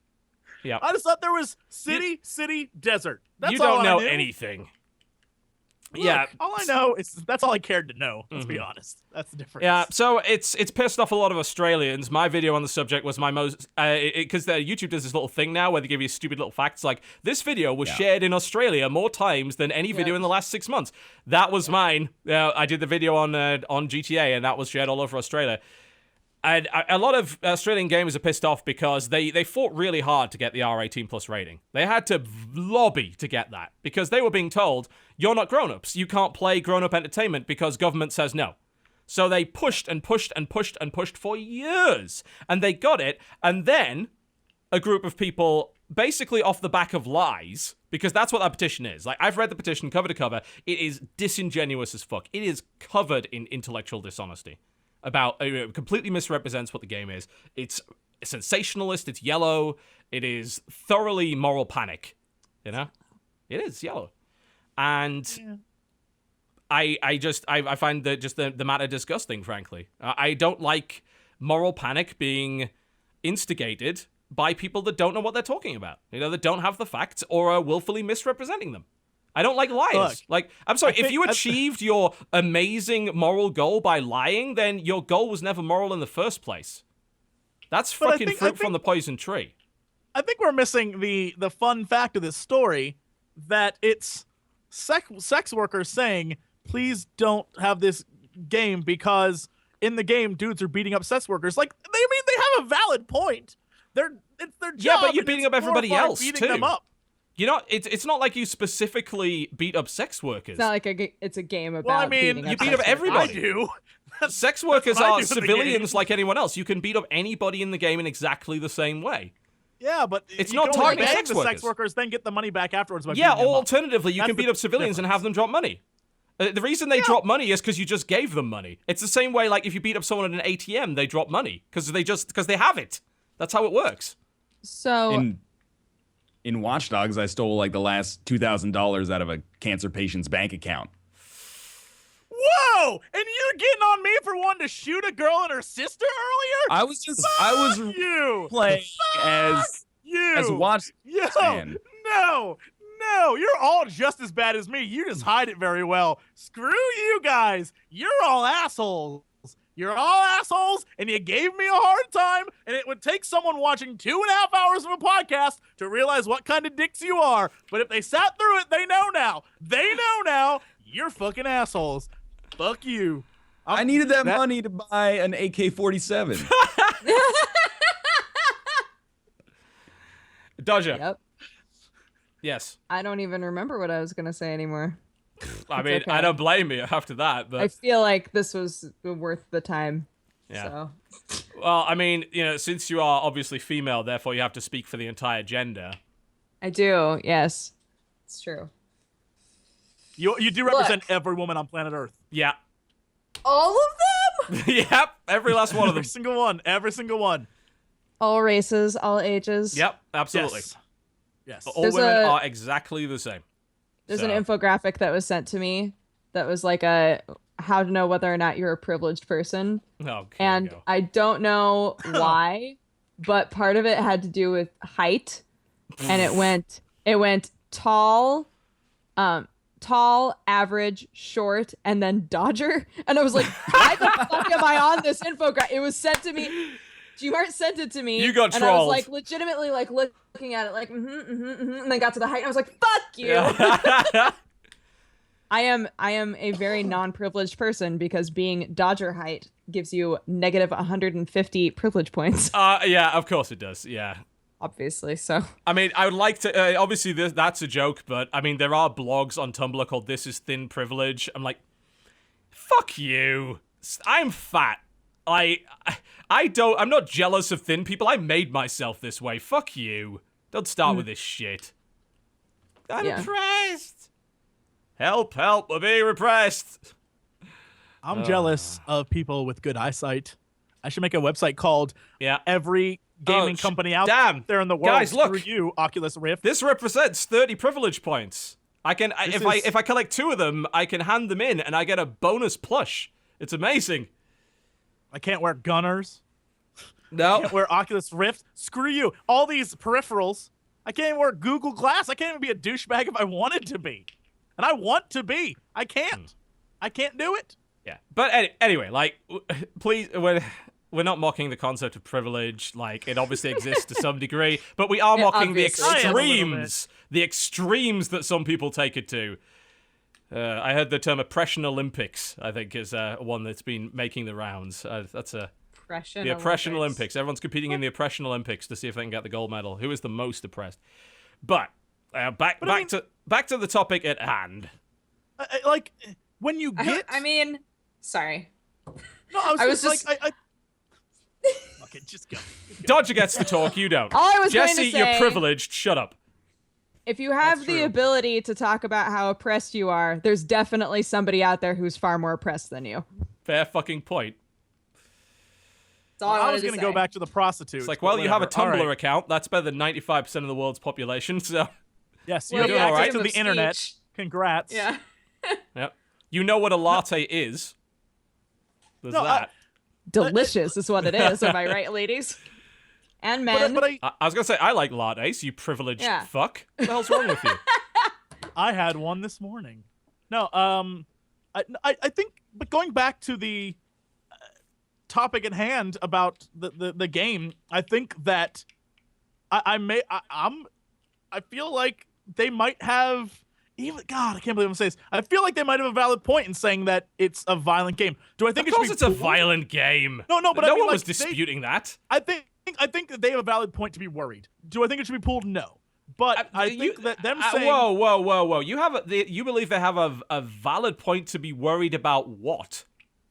I feel like I would say that I have no experience with it, but everything that I know would assume that sex work is a very dangerous job. Yes. And I would assume that glorifying the action of I'm going to pay for sex, then beat up this person, take the money back, it makes it a little bit more dangerous. How does the game glorify that though?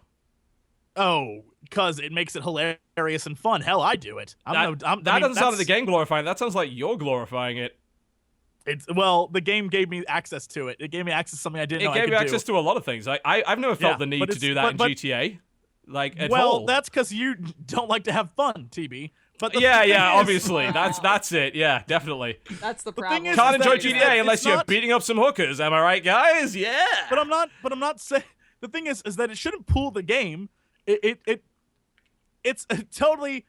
Like, it's just, I feel like they have the right to complain about that. Well, they have the right to complain about it, but not to be disingenuous about it. Like, they literally claim that GTA is contributing to the culture of violence against women in Australia. Fucking prove it. Well, that's not right. That's not an accurate statement. It's based on lies. Or at least intellectual dishonesty. That's the problem I have with it. Do video games cause violence? Overwhelmingly, studies show no. End of story. I mean, it doesn't get clearer than that, right? I mean, look, I agree with you on that, so I can't argue the point with you. No. I mean, we've said that many times. I've brought that point up myself. I think that whatever. I feel like that their attitude towards this, they're allowed the right to to be offended. Shit. But these guys want this game off sale everywhere.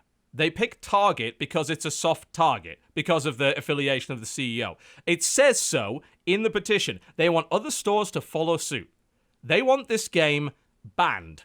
Yeah? But isn't the whole point of finally having an R rating that like you can decide for yourself whether or not you want to engage in that media? Yep. Like, to them, the very existence of this game is an affront to them. Like, they're offended that this piece of art exists, and I am not okay with that. And frankly, if you are offended that a piece of art exists, I don't give a shit. That doesn't give you any rights. You don't have the right to take it away from somebody else. And it doesn't matter if they've just managed to take it off the shelves in Target and Kmart, because their intention, as they explicitly state within the petition, is they want other stores to follow suit. They want this thing gone. Right. And I am not okay with that. Ever. It's like, hey, should something, something that here's an example, right? This is kind of weird, but I was watching BoJack Horseman, as you do. Yes, go on. And they made a joke about colon cancer. And I kind of just skipped the next episode. And it was like, that kind of sucks. But did I then write and ask BoJack fucking Horseman to be taken off Netflix? No, because I'm not an idiot. I can turn it off. I can choose not to engage. These are people that claim they're offended by looking at the front of a box. No! Your rights do not extend that far. They do not trample over the rights of other people. Fuck that. It's the shit that's going on in the UK right now. They've just literally banned the production of a bunch of kinds of porn in the UK. Like, you literally cannot legally now produce porn in the UK that involves spanking, face-sitting, and a bunch of other things. Like water sports. They literally claim it's a health hazard. That's too far. Wrong. That's way too far. wrong. There have been protests over the last couple of days about this. You should not have the fucking right to do that. You should I not. want to know who shows up for that protest, because those Some very cool and brave those people, ones I you would gotta imagine. watch out for. Fuck that. What? You are censors, and I don't even- care how you define censorship. You want it gone because it offends you. You are a censor. It's that simple. Just because you're bad at it doesn't mean you're not a censor. Well, it's not. But in this scenario, they're not saying it offends me. They're saying it. I believe personally that this is making people worse people. Which, like, we can say, like, I don't think that that's true. Which has no scientific Like, basis in fact. Right, but you can't say that all they are is offended, because they personally feel No, that they're a lot it's not further that than they're that. offended. They feel that they're trying to keep people from becoming worse people by playing this game. Like it's a misguided. Yeah, See- I mean, see- I'd say that's worse than just being offended, right? Because it has no basis in fact. God. Yes, Jesse? This is all right. God, fuck touchy subjects. Okay, here's the deal, guys. This is. Oh, also, it's they banned porn with female ejaculation in it. What? You you're the monsters. worst. You monsters. So this I think it's very weird that I'm like coming to the defense of. Actually, it's not. Let's be clear. If I was gonna come to the defense of anyone, it'd be sex workers. So no, this is a very weird thing to say, but I think it's true, and at least this is the impression I've got with people. I would assume that most sex workers in general are not only looked down upon, but there's a weird, like, I don't want to say subhuman. God, that sounds awful. But like it's this idea Look, this of, is touchy. like I said, it's like I don't know what words to use. People treat them like things instead of people. Yeah, Yes. people treat Yeah. them like things instead totally. of people. That's a and problem. I think the world they're in, they may be wrong in this, but I think their point is a valid one when you consider the people who visit sex workers, the people who use their services, don't view them as people. They view them as a Right. way to get off, and then they leave and they pay them money, and it's a thing. And I feel like this I is feel one you're of those. massively generalizing the people that visit sex workers here. Well, I don't know any. Unless I'm about Exactly. to find out So something you're right guessing. now. But no, but it's something that, I mean, I like, I'm a big documentary dude, and I watch stuff like this all the time, and I get like when shit, there's been 12 billion things on HBO over the years that are like them going to talk with sex workers, and it's this, again, generalization. Please don't send me your damn messages. I won't respond. I don't give a shit. Oh, too late. It's already happening. But the idea is like, if they're seen as less than a person and they're seen as an object or a thing or subhuman in some way, then the idea that it's okay to beat them up and take their money back, like, to them is they truly fear that. And I would be willing to extend that belief that, yes, okay, they believe that's something that would happen. And this is one of those things, like most people, I feel like Dodger's right. Like, they can Tumblr and tweet and do all this shit. Like, but if your job is banging for money, there's an inherent, like, I don't know, just thing there that people see you in a different light. And so if it makes you less than a person, you're more willing to treat them less than a person. And that same thing has happened throughout history. It happened exactly.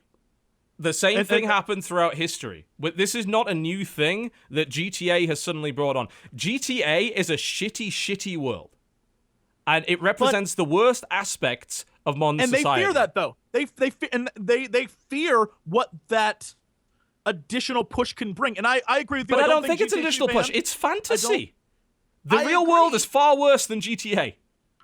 But what I'm saying is that, you know, it all it took was a little desensitizing a little bit more, and you have, you know, God, it's such a trite thing, but you have horrible atrocities that are committed throughout history because people are like, that's the whole us versus them, and you don't. Yes, it's how it always works, and I feel like this is another one of those scenarios that's just like, if they're already seen that way by many people, it doesn't take everyone, it just takes a few freaking whack jobs, then it's to them this is a very big thing. And I mean, I don't disagree. To them it's a big thing, but that doesn't give them the right to censor media, which is what they are attempting to do. The fact that they have not managed to fully achieve this does not mean that that's not what they are attempting to do. And this whole desensitization. Well, I just let me make the point about desensitization. Okay. Right. Again, there is no scientific evidence to support this.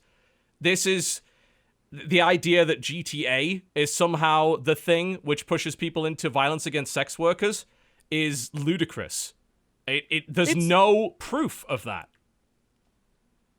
I don't think that they're worried about it having already happened. They're worried about it being a future thing. And here's what I would say at the end of the day. They have every right in the world to make a petition saying that they don't want this to exist. Sure, and they should continue to do that. If that's truly what they believe, they should continue to do it. At the same time, Target and companies should be like, we can do whatever the hell we want. Like, they shouldn't bow down to the pressure. And I feel like a company that does that is just as bad as someone who's like, oh, you have to change everything you do because of what we believe. And I feel like in this case, the sex workers involved have every right to be like, we are afraid of this, and the companies involved have every right to be like, well, tough. And we respect your point of view, but at the end of the day, customer choice comes first. And also at the end of the day, there is no proof that anything that what you're saying is actually something that happened. You know, I disagree with customer choice comes first. We're mostly talking about, this is a slippery slope fallacy for the most part, a lot of this. It's like, well, where will this lead? Well, nowhere, because that's how the slippery slope fallacy works. It won't necessarily lead anywhere. You first have to establish a causal link between this video game and this violent activity.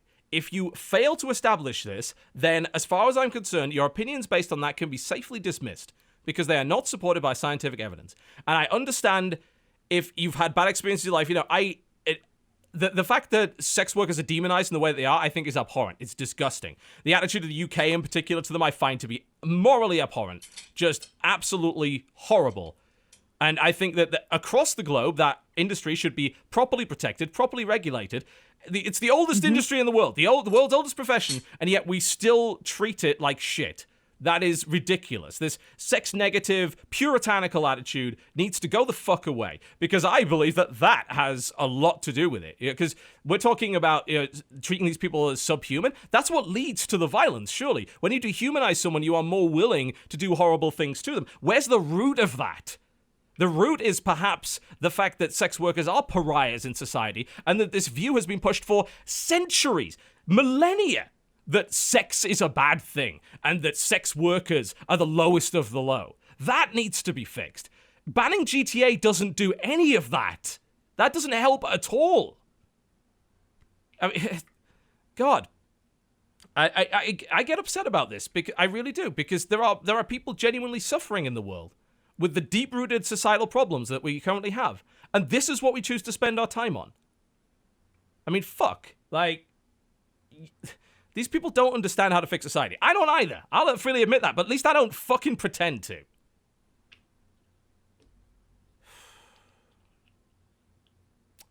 Jesse? GTA 5 is a pretty good game, by the way. You should probably play it. Yeah, I agree. I think it's a fantastic game. Yeah.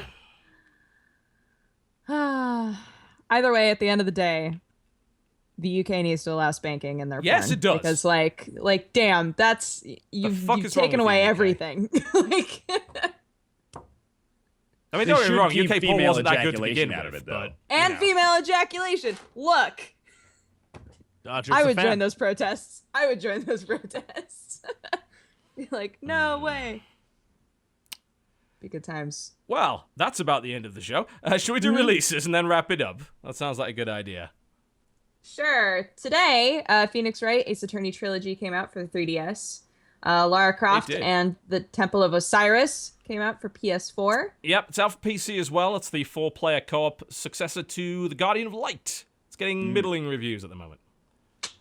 Scourge Outbreak for PS3 Network. That's good. I can't remember. That's not the Metroidvania one, is it? I think that's actually a co-op shooter, if I recall correctly. Yeah. Yes, it is. Gianna Sisters Twisted Dreams Director's Cut for PlayStation 4 came out today. That's something for Gianna your Sisters is PS4. good For some stuff. reason, you don't own a PC that cannot run that. You know, that's a great game. It's a good platformer. Very good. Fly Hunter Origins for PlayStation Network Vita. Fly Hunter. What? Mm-hmm. What the fuck is that? I don't know. I'm looking it up. Something really cool. Oh, you are quite literally a fly that is hunting people. Huh. Well then. Well, they should call it a hunter fly then, not fly hunter. That sends the backwards message. Yeah. This is And I something that mean- we should probably be petitioning on this particular subject. No, actually, you are hunting flies. No, the screenshot was misleading advertising. You are hunting flies, and there's frogs involved in some way. Okay. There's On an alien also planet. a game. There's also a game named Juju. Came out today for PlayStation 3 Network. Okay. Tack. You're not talking. Oh no, there's actually 2 Juju games. So there's Tack and the Power of Juju, but this is. Oh, this is by Flying Wild Hog. What? As in the same guys that made Shadow Warrior. It's a platformer, and there appears to be a turtle involved, and this pink thing. This is by Flying Wild Hog. It is. Well, that's. It is. I mean, this level appears to be made entirely of ice cream. This is something of a departure from Shadow Warrior. All right. Well, there you go. That's a game that exists. Rockboshers DX Director's Cut for PlayStation 4. Boschers? Yeah. Not a clue. It's a game about Bosch and rocks, I assume. Oh, of course. Help young Queen Victoria fight her way across Mars and attempt to escape home in the exceedingly retro arcade event. Hello, what? That may not have exactly been what I expected. See amazing sights as you journey across Mars drawn from an eye-popping palette of 15 colors. How about we don't do that? It's apparently in the style of a ZX Spectrum game. Yes, no. No. This is not Next the 80s. up, Tennis in the Face for PlayStation 4. Do you just call That it one tennis caught my in eye. the face? What? Yeah. That's what it looking at says. that, it Tennis looks in the like- Face. It's Angry Birds, but you're a guy playing with a tennis. That's what it looks like. I've been looking at images and videos. You're a dude with a tennis racket and a ball, angry birding. Cops, I guess. Yes, And that clowns. appears to be it. There's clowns in the face as well. Oh, I had a lot of hope for this game. I saw the title and immediately went to go Yep. look it up, and I Yep. was thoroughly no, disappointed. no sitting on the Super face, though. disappointed. Not in the UK. Not in the UK, No, certainly you not. can have some tennis in the face. You monsters. And also, lastly, today is Suikoden 2, the PlayStation 1 classic on PlayStation 3. Ooh, Right. Suikoden. I used Suikoden. I used to call it either Squeakoden or Sakuden. Both of these were incorrect. Squeakoden. Yes. On December 11th, Final Fantasy 13.2 on PC. BlazBlue Continuum Shift Extend for PC. Well, hopefully that version's a little bit better than the last one. I'm pretty sure the last one didn't even have online multiplayer, which kind of missed the point. Yeah.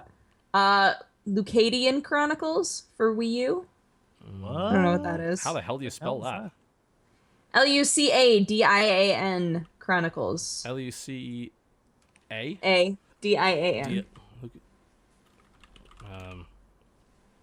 I found literally one article. That can't be right. Yeah, there's not a lot of information on this at all. I don't know what this Wow. Wow. Yeah, no, what? is. Lucadian? I can't find. Okay. I think I met. Is that? It's a card game. Ah. Okay. It's a card game by Dark Roast Entertainment. There you go. That's all I know. And then finally Zeo Drifter for 3DS E. eShop. On December 12th, Halo Spartan Strike for PC. Not true anymore. They delayed it. Their excuse for that was they wanted to fix Master Chief Collection first because it's a broken piece of shit. That was not their exact words, but you get the idea. Right, totally. What? Of course. What? The King of Fighters 98 Ultimate Match Final Edition for PC. I'll believe Yes. that final edition part when I see it. Yeah. King of the Fighters 98 Fighters. Final Edition. All right, I'm sure the final edition of it actually came out in 98. Yeah. And that's it until next Tuesday. All right, then. Fair enough. Okay, cool. Let's talk about what we're going to be doing this week. We'll start with our special guest, Mr. Northernlion. What's going to be coming up on the channel? Oh, wait, let me guess. Right. I'm not gonna take you guys for a yarn here. I'm gonna be playing a lot of the Binding of Isaac Rebirth on youtube.com/northernlion. If you're interested in seeing videos of that, you can. I put up like several hours of it every single day. I also do a live show on Twitch Mondays, Wednesdays, and Thursdays from 3 to 6 p.m. Pacific Standard Time. I also do Paradox Grand Strategy multiplayer games with other Paradox content creators like Quill18, Arumbo07, and Mathis Games. So there's one Europa Universalis 4 video a day. And I'll probably take a look at Distance, the pseudo-sequel to Nitronic Rush that entered early access today. Yeah, that's going to look really interesting. Nitronic Rush was amazing. Absolutely fantastic. It was really good. Oh, yeah. And that's it. Oh, yeah. Jesse. Yeah. I guess I'm gonna wrap. Maybe. Look. Fuck Shadow of Mordor. I'm done. I finally came across a nemesis that I can't beat, and chat's like, "You're so awful. Why can't you?" Fuck all of you.